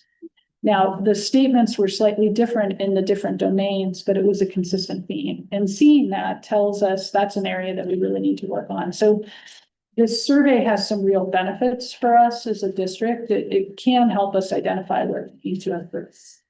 The hard thing I think about it being that anonymous, but maybe the silver lining is you might think that the group that was motivated to take it, the 1 to 25%, sometimes those are staff that like, yeah, I'll take that survey, you know, like they have something to say, right? I mean, that's, I would say with any organization that might be who is very motivated. What I'm interested to know in those discussions, as more people consistently take the survey, you might generally see what we see on the right, which still includes the voices of that small in the right, but they maybe get a little bit lost. So what I kind of like about the fact that it was so small is it does maybe acknowledge for those people that feel like, wait, they're not, that looks here, but I'm still, you know, it gives them a chance to maybe see that, oh, yeah, we saw that. But I think with the anonymous piece, just creating, like you said, the challenge is creating the space where people do feel like they can get into the detail of what they're really getting at there. The one on the right actually wasn't anonymous. So Oh, ours that we do with our district Mhm. has collects emails so that we can follow up folks. okay. I mean, I think it's nice to, yeah, that's what I'm curious about with the anonymous piece. There's value in that, but then you hope that those people saying that feel that's what we hear is what's the point of the survey? Well, I really like what people I think can be hearing today is how much we value all of it, whether it's a little turnout or a big turnout, you can still get some takeaways from it that drives discussion for change. So I really appreciate the in-depth display of all of the pieces. Yeah, I'm excited to see this over time Mhm. and to do some work in some of these domains and evaluate what impact that has. I think the community of our staff will, I think the scores will go up. I think previously, before your time, we did surveys and then there was no follow-up or feedback back to the staff. And I think they just got fatigued on taking surveys. If they see a survey that they're a participant in trying to improve the relationships within the building and the relationships with instruction, I think more people will take it. But in the past, there was no follow-through on the results. I hear that, and it's easy for surveys to get lost, especially if there's too many of them. Right. The benefit of a survey is that unfortunately, I can't talk to every single employee in the district about all of these different areas, but they can indicate how they're feeling and thinking through a survey, and we can get a sense of where the district is at. Well, I think also if the teachers or the staff within each building have a sense of belonging with the administrator and the community there, I think that's really essential. 100% agree with that. We still doing okay? All right. So this is just one other aspect of the professional learning rate equality. Okay, I'm really curious about this. I'm just going to point this out and then move on because I know we're going long here. I don't know what another curriculum and instructional professional learning activity is that apparently a lot of people are really interested in. So again, this was in the spring. It's hard for me to assess why that would have been selected. But it was clearly on the minds of those who responded. And then it is interesting to me to see what else was rated higher, the top 3 priority areas. So community and family engagement, I love seeing that there. That is something that we need to work on. Support for students with IEPs and 504s, and then mental health and wellness, seeing those as additional priorities. I think that aligns with what we hear often from our teachers. So data to validate that, and it gives us something concrete to anchor to so that we can work to improve offerings in those areas. Okay, we're ready to roll. All right, I'm gonna turn it over to Sarah for the staffing update. Want to do that? Or do you want me to do it? You can do it.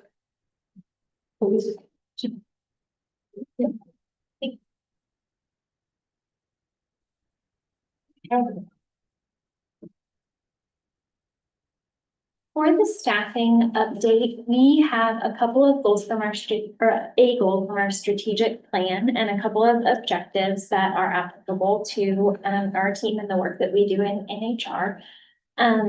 Goal for objective 1 is to recruit, develop, and retain staff who are connected and committed to the success of our diverse student populations. We've had some discussions here this evening already about those, and we'll continue those. And objective 2, cultivate equitable, healthy, and resilient systems that encourage shared ownership and collaboration. So we're going to first look at our race and ethnicity data. This slide is showing how our student population, race and ethnicity compares to our licensed educator race and ethnicity. Years of research highlights the positive impact that happens when an educator diversity reflects the diversity of student populations, both on academic achievement and emotional development. And so as we dig into this, you'll see that come up. This first slide here that compares students and licensed educators shows that we do have a bit of a gap or an imbalance in the percentage of Hispanic students, Hispanic or Latino students, and Hispanic and Latino educators. And so that is something that we will notice here on licensed educators. And then as we move to classified staff, that imbalance does, well, I guess it's less of an imbalance here. These numbers are reflective of the state of Oregon. Across the state of Oregon, there is also an imbalance in that way. So Hispanic and Latino students make up about 25% of students across the state of Oregon, and only about 11% of teachers are Hispanic and Latino. And so there is an imbalance there as well, or a gap there. We have a higher percentage here in our district of students that are Hispanic and Latino, but we do still see that those same numbers play out. Many of our classified staff do work very closely with our students. So this is an encouraging number here. And then our administrators, again, there is a bit of an imbalance there. So when we look at race and ethnicity over time, we, in the Hispanic and Latino line specifically, we do see some positive or some increases over time, which is a wonderful thing to see. We hope to continue that and continue the increase in that diversity, even though it is slow at this point. Recruiting from within our community is a great way to be able to help have a positive impact in that way. And working with universities whose student populations reflect the demographics of our students is another way in which we continue to make progress toward minimizing that gap.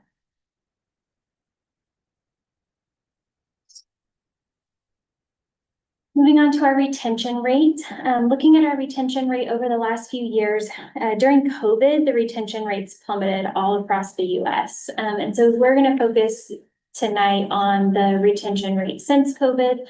This graph shows the retention rate from the 22-23 school year to 23-24, 23-24 to 24-25, and then this again this year. So for the retention rate, we're looking at the number of staff who were employed on October 1st of the first year. So October 1st of 22-23, of those staff who were retained on October 1st, 23 in 2023-24. So this is showing that for licensed educators, we had 87.44% of our staff from 22-23 were still on staff in 23-24. So this is a wonderful increase that we've seen over the last few years. There is a lot of data on retention rates and sometimes it's conflicting. But the general sense that I got as I was researching for the presentation tonight is that teacher retention rates of about 85 to 87% are typical. So this is wonderful to see that our retention rates are higher than that and increasing still. Does this include the fact that we had to reduce by not, what am I trying to say, like by not hiring or filling positions and the reductions we've had to make and continue to make and probably are going to continue to have to make? Is that factored into the retention rate? So it's, or is it not factored? It wouldn't be factored in because those individuals, if we were doing that through attrition, which is my understanding, so jump in if there's something else, those individuals would have left anyway and would not have been retained. Okay. So the one thing I will say about this is we do some hiring for long-term leaves of absences, which we have seen increase over the last few years, is my understanding. And so as another layer to this, I would like to begin looking into that and tracking that data and see if there's a way that we can kind of tease that out or kind of look at that as another layer deeper of this to see how that is impacting these retention rates. And when we have to go out, Kim, like for SLPs and things, is that also part of retention rate? Is that part of those own separate little contracts we have to do with Contract employees. contract employees? I mean, our SLPs that are our employees, if you counted in this, if they weren't retained or they didn't come back.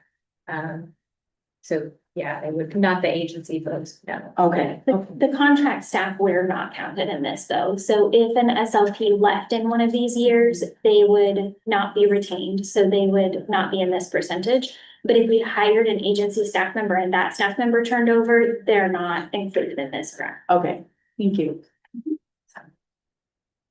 So an overall retention rate hovering around 90% is, it's wonderful. So we have a couple of programs for Grow Your Own right now. As we think about retention rates and recruitment and hiring, one of the ways in which we recruit staff is through these Grow Your Own programs and retain staff. Some of these individuals who participate in the Grow Your Own programs are staff members.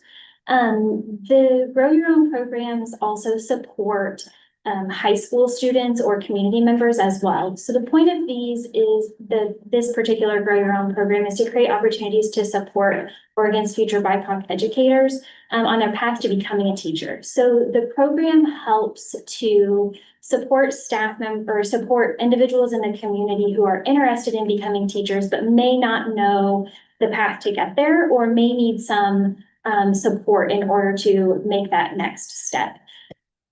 It is not just a teacher pathway that the diverse educator pathway supports. This pathway can also support individuals in becoming school psychologists, SLP, speech language pathologists, occupational therapists, school nurses, librarians, and social workers, which is really helpful because sometimes those are the hardest to fill positions that we have available. So in addition to the 17 high school participants and 7 community members who participate in this program who are working toward a degree in education of some kind, we do also have 3 connectors who are district staff who support and help the participants walk through the steps to get to the place where they are enrolled in a program and are working toward a degree in education. They support the participants by helping them complete the FAFSA, which is a very arduous process. They help apply for scholarships and then make it through the admissions process for the university in which they are. We do have a second Grow Your Own program called the Teacher Connect program. This one is through the Portland Community College. This program has 2 participants and participants can remain in the program even after they have their teaching degree and have their license certificate. And so as and I think in that way, they move through like master's degree programs. So we do have 2 current Forest Grove School District teachers who have moved through this program, obtained their license, taken positions with us, and then they're continuing their education through the program, which is really awesome. The future of Grow Your Own is uncertain. The Grow Your Own grants that help fund these programs are only available through 2027, I believe, the 26-27 school year, and we don't see any extensions in sight at this point. So this will be a gap that we may want to be creative in how we fill going forward so that we can continue to keep our high school participants who are interested in education engaged in that and help create pathways and support for them to be able to move into an education track university. To add to that, there's a lot of conversation about this because the diverse educators is really important for the state.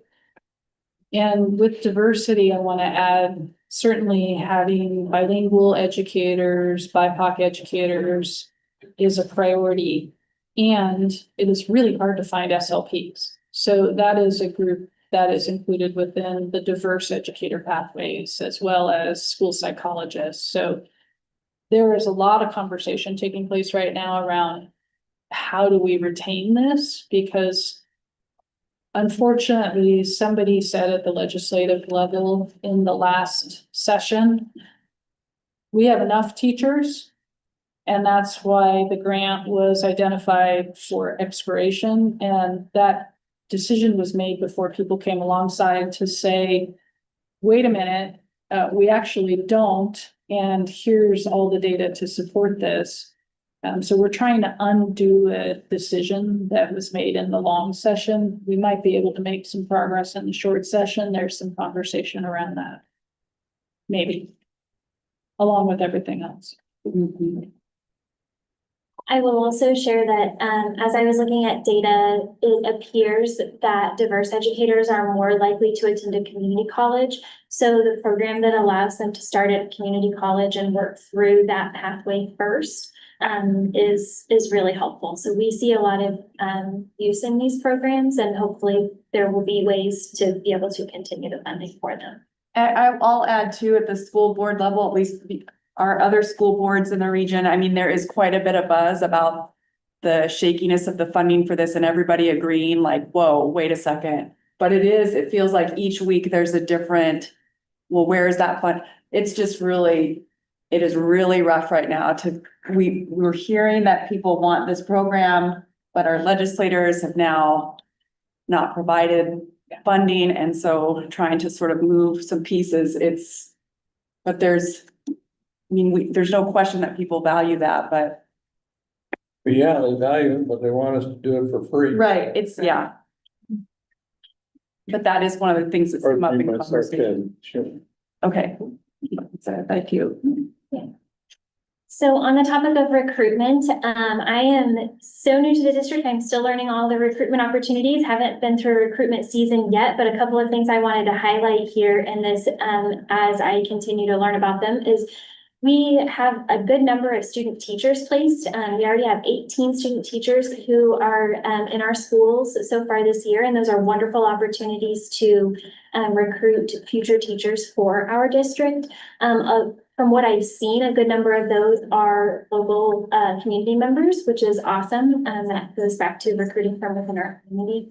And we have student teachers from 5 different universities at this point. I did just get an email today from PCU, and we are working to place another 8 for the spring semester. So those are additional. Those will continue to come in over the next few weeks and months, I'm sure, to be able to increase our total student teacher count for the year. And then we will be attending some regional recruitment fairs. My hope, I don't know what all was involved in recruitment fairs in the past, but my hope is to be able to work with some staff across the district to have a team of representatives to be able to attend recruitment fairs. That would be a great support. It gets our principals and maybe even teachers out there to be able to represent our district well. And so I've heard of a couple. Lewis and Clark is one of the universities that I already have an invite from. I've heard there's one in Salem, and so I'm looking for those opportunities to attend recruitment fairs and coming up with a team, putting together a team of staff to be able to represent Forest Grove in that.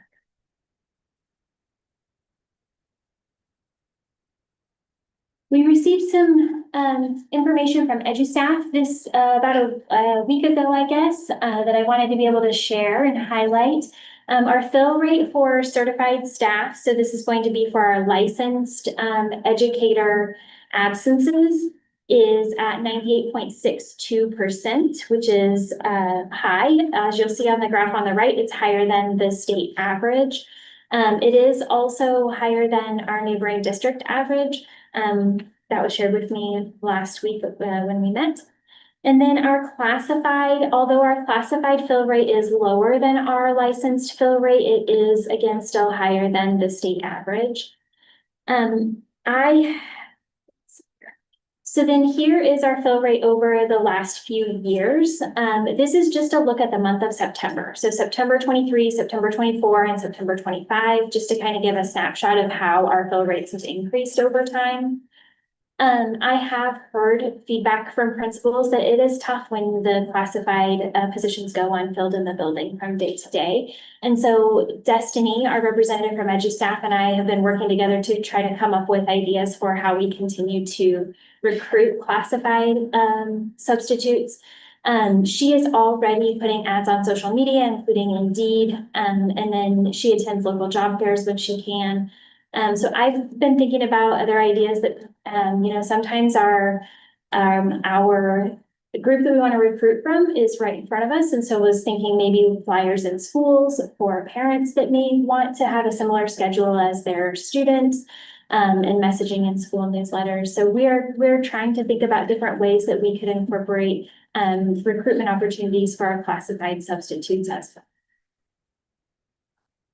And just quickly, for those who may not know, EduStaff is our third-party contractor who we work with to fill vacancies.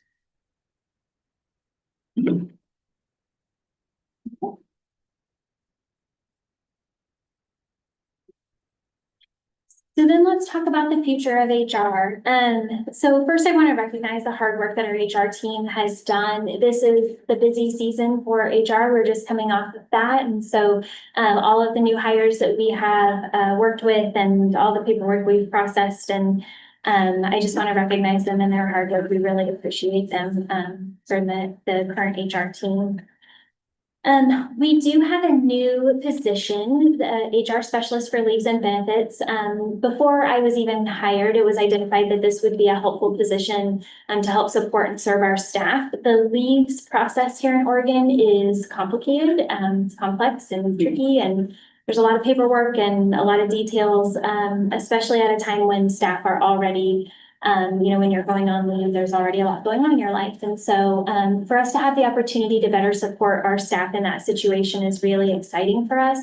We have a lot of room to grow in, I think, in our benefits communication. That's one area where I think we could increase our opportunity to be a touch point for and a resource for our staff. So we're looking forward to having that position, have a couple of areas of specialty. We do also see some opportunity in creating innovative and accessible processes in HR. This could include increasing the utility of our website and how staff navigate that and the resources we have available on our website. I think it's also just our communication, the amount of communication that we put out for staff to be able to consume either in a newsletter or making staff aware of our processes so that they know where to go for what information and who to contact. We have also been creating some efficiencies. So the forms, moving from paper forms to electronic forms is a really simple example, but that is one area that we've already taken some strides since I've been here, and we're interested in continuing that work. And not just with that example, but with all of our processes through HR. So trying to figure out how we can streamline and create efficiencies where we can, because that will allow us to be better resources for our staff and have the the time and the ease of processes for our staff to be able to access. So.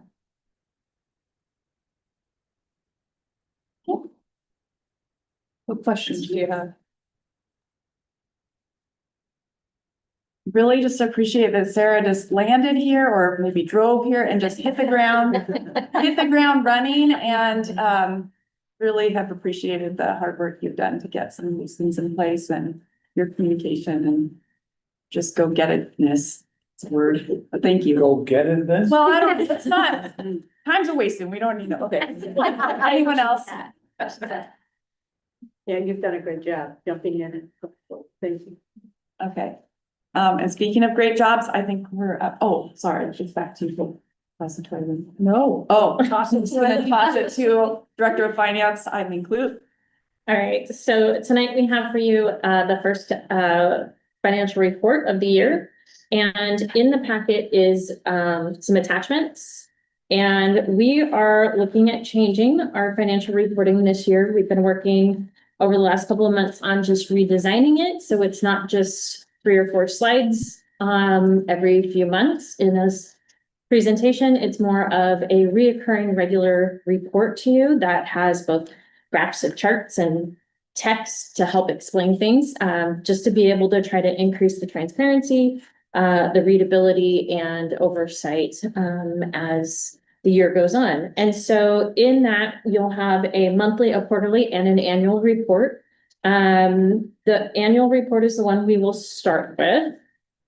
And this one is, there's more detail in the report. I'm going to highlight a few things in the slides, but this is finishing out the 25 school year. So last school year, we've completed our interim audit. So this is almost final. Once our audit gets completed, then they'll become final numbers. I don't see any changes, but ultimately this is not the general fund, this is district-wide resources, expenditures, and ending fund balance. Resources, we had $296 million of total resources last year. 40% was beginning fund balance rolled forward from the prior year, 16% local, 27% state, and then 12% other. The beginning fund balance is such a large chunk of that, primarily because of our bond. We're still expending all of those resources. So we still have, beginning fund balance was 118 million of that total $296 million. But as our bond funds start to go down, then that will also decrease in the total percent resources. Looking at expenditures, we had $190.9 million of expenditures, 35% instruction, 21% support services. And then that's where you'll see the 32% facilities acquisition and construction. So that's our bond work that we've been doing. Our ending fund balance on the left shows where all of the major funds ended last year. The general fund is 14% of the total ending fund balance for the district, but that is our only unrestricted resources. So 15 million of that 105 million is unrestricted. The rest is held for a specific purpose, held for bond, held for debt service payments, held for our nutrition services or our grants. So that 15.1 million is where our ending fund balance for the general fund landed. May I embellish that just a bit? Mm-hmm. Again, for those who don't spend a lot of time in financials, think of that ending fund balance as your savings account. So when the car breaks down and it's a $2,500 repair bill, you go to your savings to pay for that. Hopefully you have some savings. That's what this is for us. So when a boiler needs to be replaced, when a roof collapses, when a tree falls down and damages a building, we have resources that we can go to. They're one-time expenditures that we can cover that are unexpected. Keeps the lights on for us. And the ending fund balance also helps since property taxes don't come in until November. And we front load a lot of expenditures at the start of the school year. So it allows us to have that cash flow to be able to cover the initial startup of the school year before our property taxes come in late fall. So. Can I ask, what has been in the past prior to 24, 25?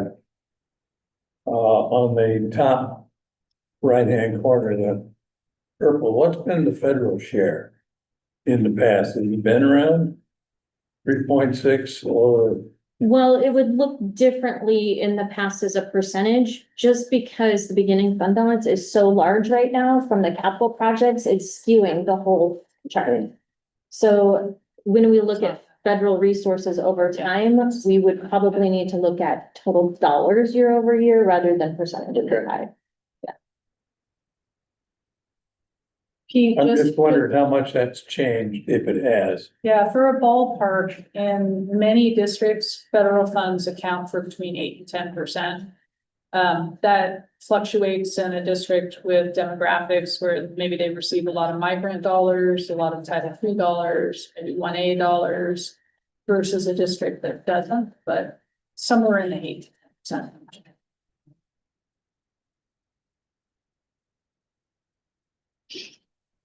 Just 1 second, I have a percent for you.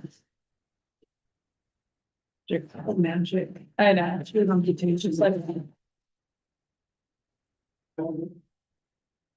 So if we look at, the next report is the September monthly report, but on the very last page, it has our federal budgeted resources of $10 million as compared to our total resources budgeted of 136 million. So that's 8% of our total budget for this current fiscal year in federal resources. Yeah.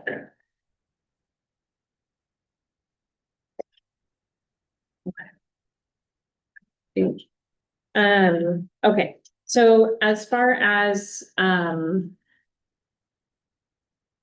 closeout of the 2025 school year, the first page is about the district wide as a whole. The other things on here are just some good facts. So, information about the state school fund, what our bond tax rate was, FTE, where our major grant resources came from, and then our historical trends. So the first page is really about the district as a whole. And then the back of it is general fund specifically, because general fund is where we have the most flexibility in our resources. The general fund is what staffs our buildings every day, provides the lights and the custodial services and the transportation, and does most all of our operating expenditures. So that's what we look at mostly. Looking at 2025, this is the 2 years historical data, 2025 budget actual, change to budget, and then change to the prior year. But what I wanted to point out is that our actual ending fund balance of $15 million is greater than where we budgeted. We budgeted at $8.6 million. So we saved or received additional resources throughout the year of $6.4 million. However, when we look at where it is compared to the same time prior year, our utilization is still almost $2.2 million. So we use $2.2 million of our reserves in the 2025 school year. So yes, the fund balance is still there and it was higher than what we budgeted, but it is still in deficit spending. The other graph in the middle of the report is general fund building expenditures by student. So this is the expenditures for each building that are charged to that building specifically. So our instruction, our ELD, our student services, our counselors, our administrators.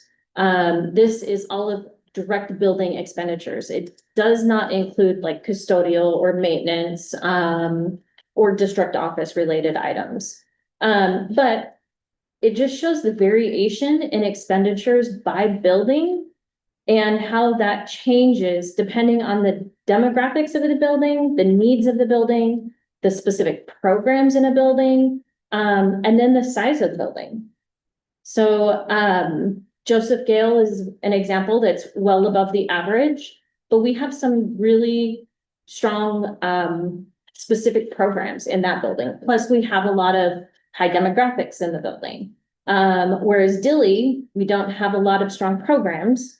We don't have a lot of demographic changes in that building, but it is a small building.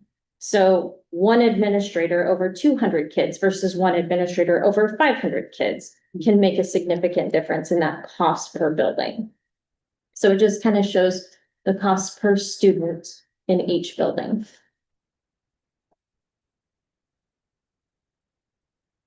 The next graph we have is budget control utilization for 2025. This is every building and every department has their budget out of the general fund over the course of the year. And so it shows what percentage of budget they utilized last year. We do have a couple that popped up over their budget allocation, and those we knew about fairly early in the year. And then overall district-wide, we were about 98% expended last year. Payroll and FTE is the biggest dollar impact on it, so that's why the payroll and FTE line almost matches the total district for last year. Any questions on that? Okay. That is the prior year summary of how we landed with last year. Now, the next report I was going to go over is the 2026 September budget report. This is going to be the monthly report that is in the board packet each month going forward. So we won't have an actual presentation every month, but it will be in place of what's been in as financial data in the back of the packet every month. This first graph is the same budget control utilization that was on the last slide, but just switched angles. But what this shows is what every budget control code is as of this point in time. So this is through September 30th. The dark green is actual expenditures incurred. The light green is what is encumbered. So that's open POs that we haven't paid or labor costs that are out there. But that is encumbrances. The total of them is what's committed for the year. And then that black line is where they were at the same point in time last year. So this gives us something to look at. So we know Cornelius, for example, the first one was over budget last year.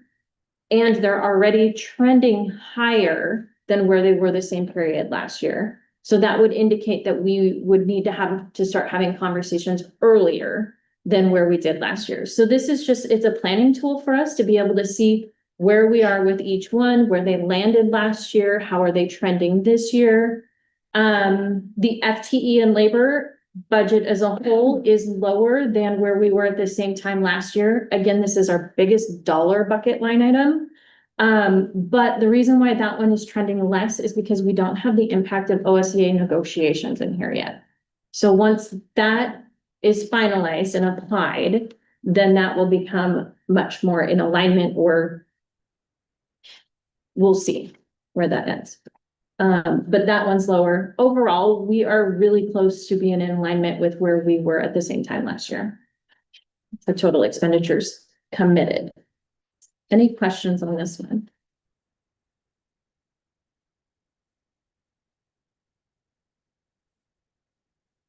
Okay. I am gonna hold right there for a second.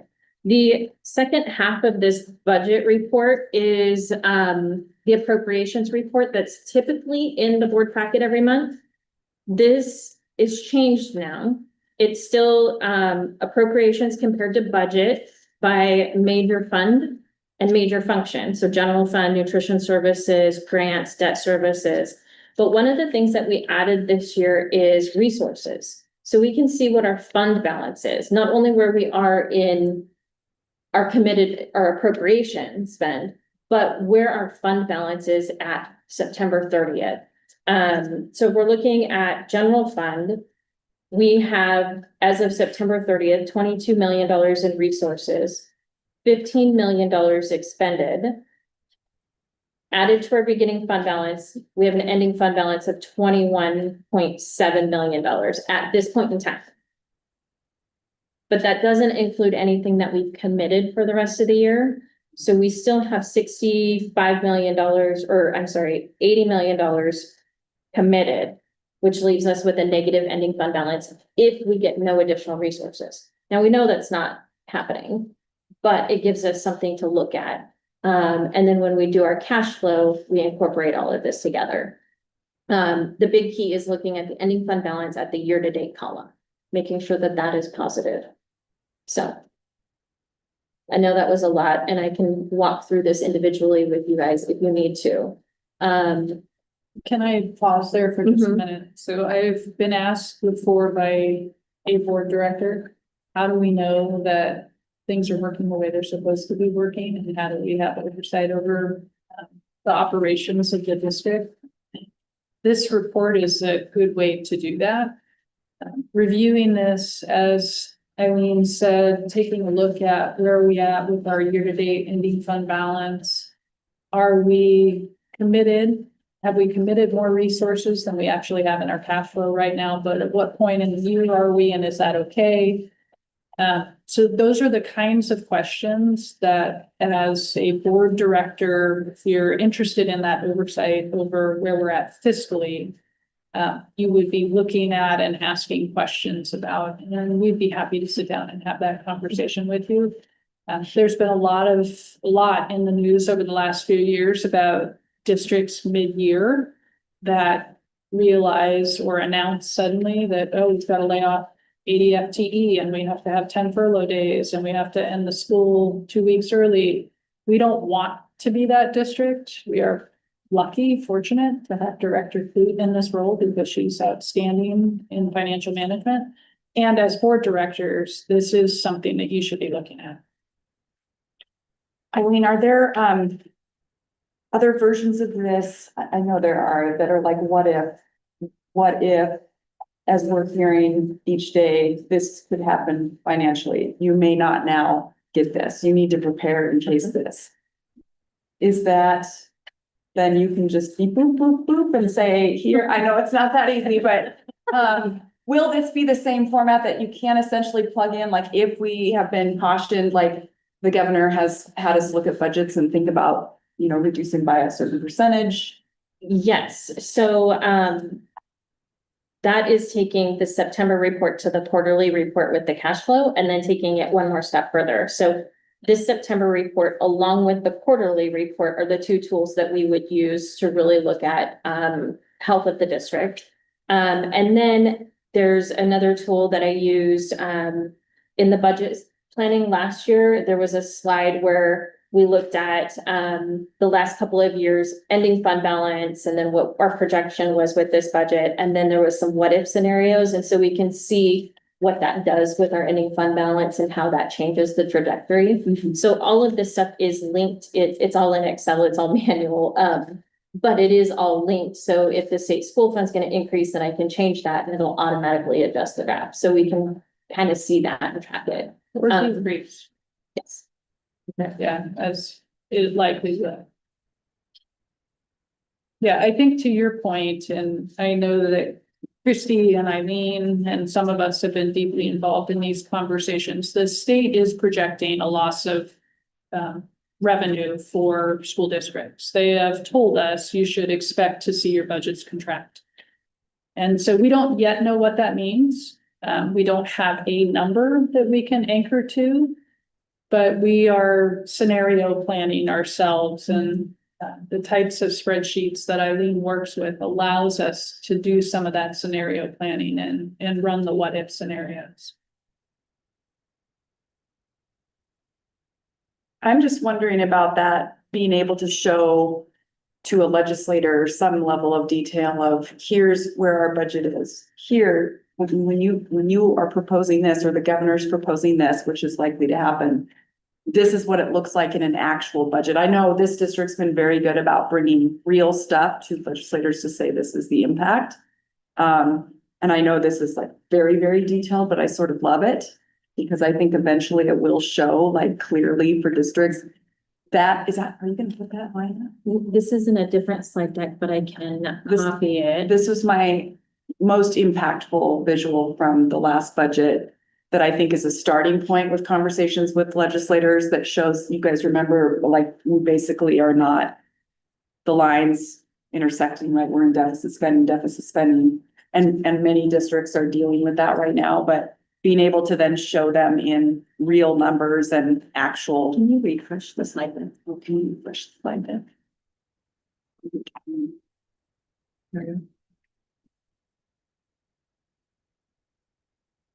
Very good.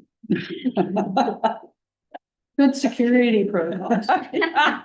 Must have a good tech manager.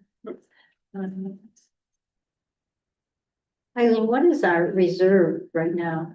What percent? So let's move on to the next report, which is the quarterly report. And while that's happening, we can kind of look at it. So our general fund cash forecast right now, with September actuals is showing us with a $11 million ending fund balance, $10.9 million, which is 1.1 million greater than what we had budgeted. It's primarily because of our beginning fund balance rollover. Really, that's the increase. The fund balance rollover and then vacancy savings from the first month of school. Otherwise, I'm really just projecting, all of the staffing comes in. We still have a lot of variability in this cash flow just because we haven't finalized OSEA negotiations.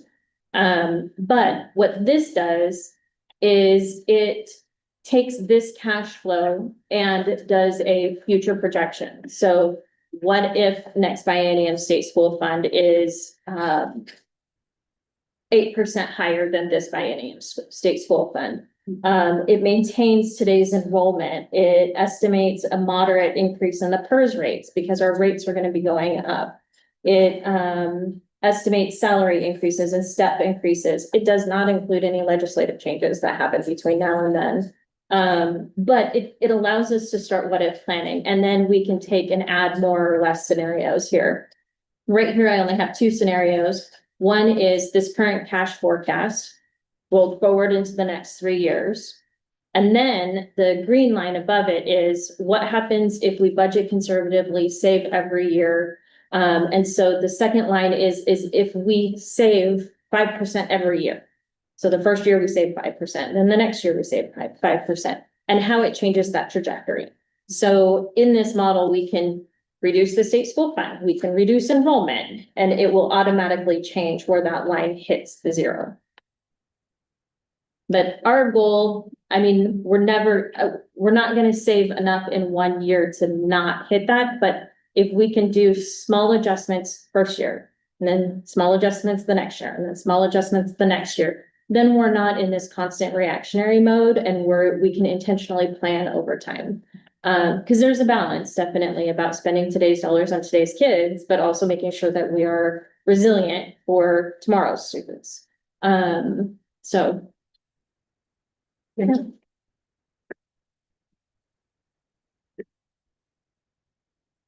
Thank you for that slide again. I said visually. Okay. So this cash flow, you can see on this is our ending fund balance is going from the $15.1 million that you've seen in the 2025 closeout of the year. And it is utilizing $4.1 million of our ending fund balance. So it's bringing that ending fund balance down to $11 million. However, it is still saving that $1.1 million from the budget. So the budget had anticipated 9.8 million. We're actually looking at an $11 million ending fund balance. However, we still have to be very cautious that our ending fund balance is one-time funds, and it's still $4 million utilization. So that doesn't last very long.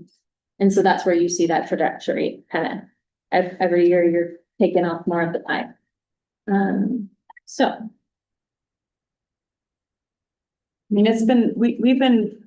There's been conversation that the CSL, that we won't even be able to fully fund the CSL current service level for next year now. Even though this year with the current service level, that's still underfunding our schools, so. Yeah, okay. And CSL is probably new to you, although we'd be happy to sit down and spend some time talking about how the state uses CSL to determine the starting point for the state school fund and what that means to us as a school district. All these acronyms that we're throwing around today, just write them down. I wrote them down. The next few slides I have are really to go over some big ticket items that we're watching right now and that will impact our future cash flows, and our future funding. So we will start with, I think we just went over that. And then enrollment. Enrollment is the number one impact to our revenue forecast. Our revenue in our state school fund is the primary driver of state school fund, and our enrollment is the primary driver. Anyhow, the dark green bar is October 1st enrollment over time. You can see we are losing 94 students from 2025 to 2026 for October 1st. If we add the weights associated to our student demographic weights for our state school fund, it brings it up to 7,043 weights. That is 126 weight loss from the prior year. The state school fund has a hold harmless clause in it. So if you're in declining enrollment, that there's a floor for the current year, but it means the next year the floor drops. So this year we won't get impacted for that loss of enrollment because we budget based on that floor. However, next year, that shift in weights, that loss of 126 weights to our state school fund, we will see in next year's budget cycle. That's equivalent to $1.5 million. So. Is there an analysis of, we know nationwide that there's a decline in birth rates, but is there analysis of what's happening to our students? Like what percentage are going to private school? What percentage are being homeschooled? I don't have that. I do have one other slide I can add in here on birth rates specifically. And is the state addressing that? Because it's across the state, isn't it? That It is. Our decline is consistent with other districts. There are a couple of exceptions, but only a couple of exceptions. Right. And the nation is declining overall as well. So this is not a trend unique to Oregon necessarily. In terms of private schools and homeschools, we saw an increase in that certainly during the pandemic, especially homeschools as families and communities set up pods, if y'all remember the little pod movement. That has transformed into what people are calling micro schools. So there is this new movement for micro schools, and that certainly is drawing away some of our students. Where I think I have seen the most requests for transfers out of the district come in is to online charters. And we could really get into this. I have a lot of thoughts about this. Most of those that I have seen in the year I've been here have been to online charters for students who are homeschooled and the family is seeking support for their homeschooling. But the online charter is actually a part of another school district. It's not, so it would require a transfer to that school district. And the online charter is offering some sort of incentive. Like there's one called Open Ed that is trying to incentivize people to join by saying they will provide families the ADM, the cost per pupil, if they sign up for this online charter, and then they'll give them a computer and they'll give them a bunch of other stuff. So there's quite the push to draw people into these online school communities. There's a lot of variable research about whether they're effective or not and for whom those online spaces are effective.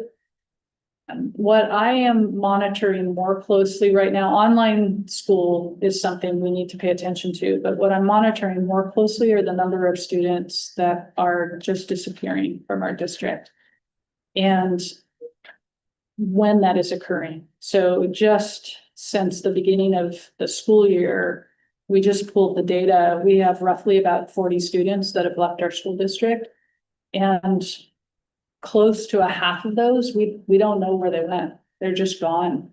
We don't have a withdrawal code that says they went to another district or they're now being homeschooled or they went to another state. So that and I'm sure that's related to the current activity that's taking place in our community, at least some of those.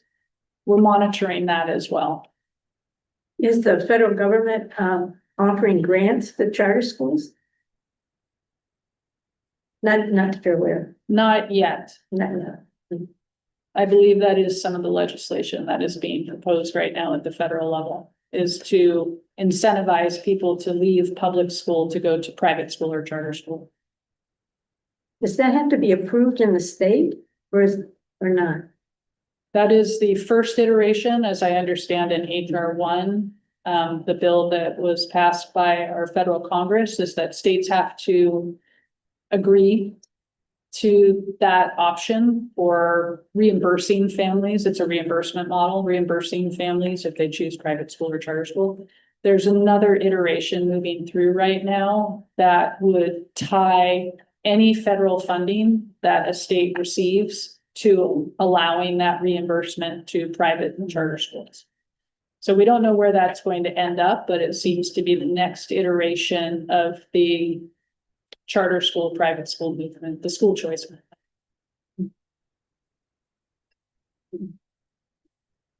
So this slide I just added, it's not in your packet, but what it's showing is the top line is the birth rate or the births in our community. So that's our Gills Creek, Forest Grove, and Cornelia zip codes over time. The next line down is our actual kinder enrollment 6 years later. And then the bottom line is the percentage of births from that year that actually enrolled as kinder 6 years later. So you can see how that they kind of flow together.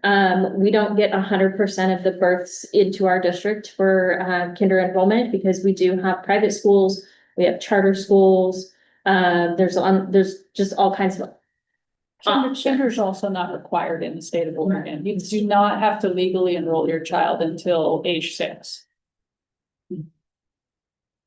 So the gap between the actual births and the enrollment is fairly consistent over time. But if we look at the last 5 years percentage, the 75, 73, 68, and 74, we average those future. That's our 72%. And if we apply that to the live births over the last couple of years, it can project what our incoming kinders are going to be over the next 3 years.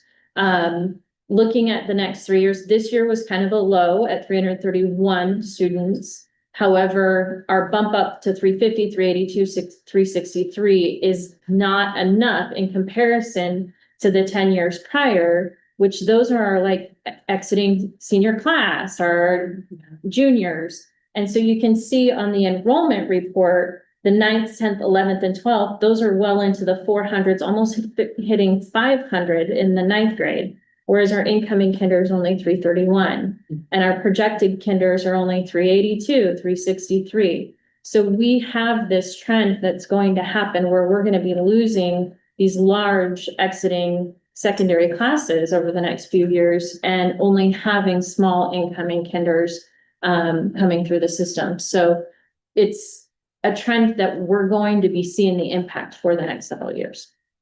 I'd say at least a decade. It's going to take at least a decade for this trend to level out and maybe reverse. We don't know that it will reverse. I'm working with Charles Reinerson. He's done our demographic study over the last, he's done the last 5 or 6 demographic studies with us. And so we should have a new demographic study projecting our 10-year enrollment by February. So he does a pretty good job at projecting that for us. We've maintained within his medium projections the last several times. So we look forward to that. So, is there any discussion in Salem about a different format and, and how they're funding our schools if everyone is on a decline? No, they're just going to continue with what they're doing right now. Kate, I just did some public testimony for the Oregon Department of Ed meeting. I might have shared it with you, but and essentially there's many people asking the question of the state, who is pulling, the strings, like to make things happen? Who is having these larger discussions that need to be happening? Where is that happening? Because it's not happening at the OD level. It's not happening at the, OSBA and COSA are asking those questions. But beyond that, what entity, what educational body in this state is setting some visionary goals for the kinds of things that we need to be talking about? And nobody seems to know the answer to that question. So that there are a lot of different groups, Children's Institute, all these different educational groups that are also asking, or suggesting, hey, we could do this piece, but as far as pulling it together, these are the questions that we need to be pushing on to get someone to answer. Here I go, but I mean, right? It's all of these pieces, and who do we ask to be able to make some change so we think more broadly about what this state is going to do for education? And that's really why legislators need to be at meetings like this, to really look at the budgets of individual school districts and seeing, the challenges that we're facing. I mean, when you look at the numbers, it's just really obvious, but we need to do something. Well, I would think most people seem to think, including legislators, we need to do something. And then the response, again, on my soapbox from the governor, was this accountability bill, which I have really said and said again in that testimony, that was not what the state needs. So yeah, it's an ongoing struggle and conversation, but this kind of information is helpful for us when we have those conversations, and we'll continue to do so. Needs to be said. I need to constant. I'm sorry I keep interrupting. Oh, that's two sorries. No, Kate, you and I, 2 sorries for the sorry jar. Okay. I don't want to. Sorry, Jar. I talked in the last meeting about the habit, especially of women, to always apologize before they have something to say. And I feel like I never usually do it, and now I've done it a couple times. So we were gonna have a sorry jar to encourage. I used to tell that to the kids in my class. Anyway, we're going, whoa, we went way off. Way off. I know. Okay, All right. let's reel it back. Okay. So the next thing we have that we are keeping close eye on and looking at is our PERS rates. Our PERS rates have been skyrocketing over the last few bienniums. If we think of a 1% increase in our PERS rates, that's equal to about $468,000 for the district per year. And so in 2007, our 2005 site account that we created will expire. Right now, it has a 6.06% rate credit. So our 21.9% PERS rates, 18.7% OPSRF rates are reduced by that 6% rate credit right now. That rate credit will expire. And so we are looking at ways to offset the total cost. This next biennium, we do expect our PERS rates to increase pretty significantly because of that rate credit expiration. However, we won't have the debt service payment associated to it. So it's not going to be a 6% increase in PERS rates, but it will be somewhere in between. But what we did is we've been building our PERS reserve over the last few years to be able to help offset this influx that's going to happen. Also, the state has a employer incentive fund that they opened up applications for in July. And the employer incentive fund was $39 million total. 36 employers, public employers, so cities, counties, governments, local governments, school districts, all were able to apply for it. But you have to have the cash available to be able to get this match. And it's a 25% match to any investment that you're willing to put in for an additional site account. And so we applied for that match with a $5 million deposit using our PERS reserve account that we have. And so we were one of the 9 school districts that were awarded this match. So I will be coming to the board in the next board meeting to ask for appropriations to be able to send that over and get the 25% match. This will help reduce those rates. The $5 million deposit plus the 25% match is estimated to reduce our total expense or our total rate by about 1%. But what that does is it gives us a 10-year payback over that $5 million. And the rate credit that we'll get for it will last 20 years. So it's not only going to help us for the next 10 years, but it will help us all the way through the next 20 years for site account, reducing our PERS cost long term. So it's a really great investment and it will significantly deplete our PERS reserve, but it is doing what it's intended to do. Way to go. But I do want to make sure everybody knows that PERS rates are going to increase in the next biennium and it's going to impact us very significantly. So the other thing that I have on this is just our bond tax rate. We committed through the bond campaign that we were going to increase the taxes by $1.50 over the 2021-22 tax year.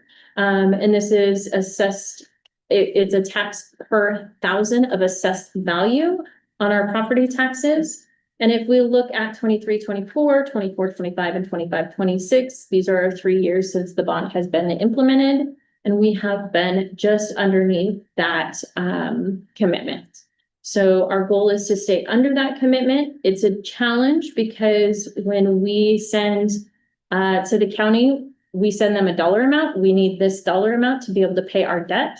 And then it depends on assessed values. It depends on growth in the community. So it's not fixed every year because it's based on a value to us and the change in the property values across the community. So our goal is to maintain under that $1.50 commitment. And we are 16 cents underneath right now. So Those property values can be assessed at 3% increase every year, right? Okay.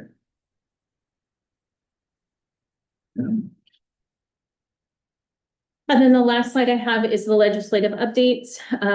Dr. West started talking about this a little bit earlier. The September revenue forecast came out indicating a 2.4% reduction in the statewide general fund and lottery resources. Most of it is because of the implementation of HR 1 and Oregon taxes tied to the federal formulas. So that is going to impact or will potentially have impacts on our early intervention, our E-rate, and our community eligibility program. Our community eligibility program, our CEP, is what allows us to offer free meals to students, all students at all schools district-wide.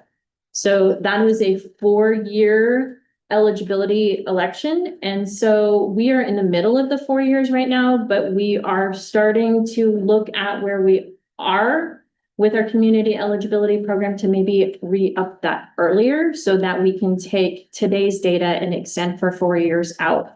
And that gives us a little bit of flexibility to see how this plays out to provide the free meals for students long-term. Oregon, like Dr. West talked about, is already signaling that there's probably going to be mid-biennium reductions. The impact is unknown yet. In November and again in February, there will be new economic forecasts out at the state level, and those will drive the short session. And that's when we'll probably know more. I think we'll know more in December with the December forecast, and then we'll know final after the short session on how that will impact our biennium funding. But they are indicating and signaling that there will probably be reductions to schools. What that looks like, we don't know. It is time to start looking, start planning, start preparing, but not panic yet.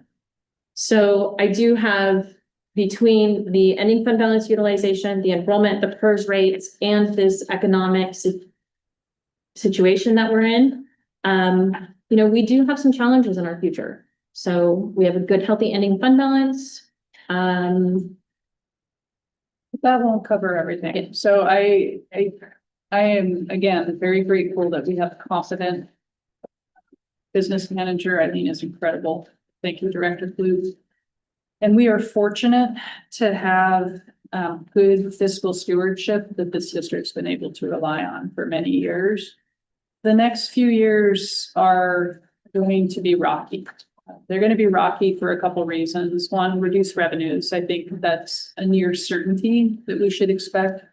If for no other reason than the reduced enrollment, but certainly because the state is receiving less in tax revenue, which means less money for us.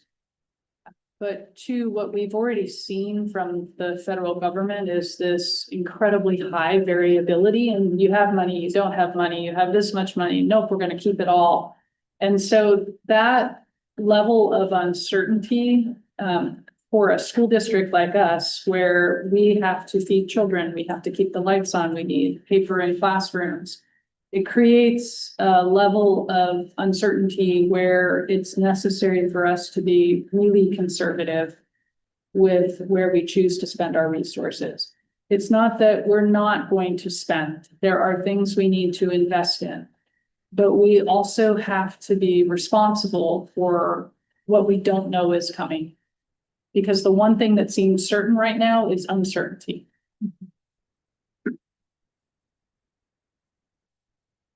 Anything else?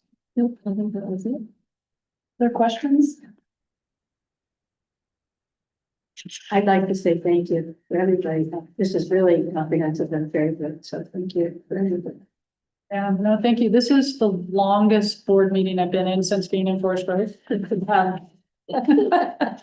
It's good to know. This is not the usual. Yeah, this is not the usual, but it was a way for us to establish a baseline. Again, based on the goals that were established for this year, we needed a starting point. We won't have this much at our next work session. But this is really comprehensive, and I hope you'll do a good overview of where we're at in district for the start of the year. As you dig into these materials and you have questions, send them to Bethany. She'll make sure that they get routed to the right person. And we have noted what you need us to follow up on. We will get you that information. And I really appreciate the thoroughness because we will be able to use multiple pieces of what was said here in our conversations. I also know tonight, it was the city engagement community open town hall that ended at 8:30, and we were gonna really try to pop over there and make sure we showed up. I did talk with them about next year, trying to schedule it on a night where there wasn't school board so we could participate and help them with that. But congratulations to the city for trying a different format. And I do need the board after here to sign a couple things. And other than that, I think we'll close the meeting at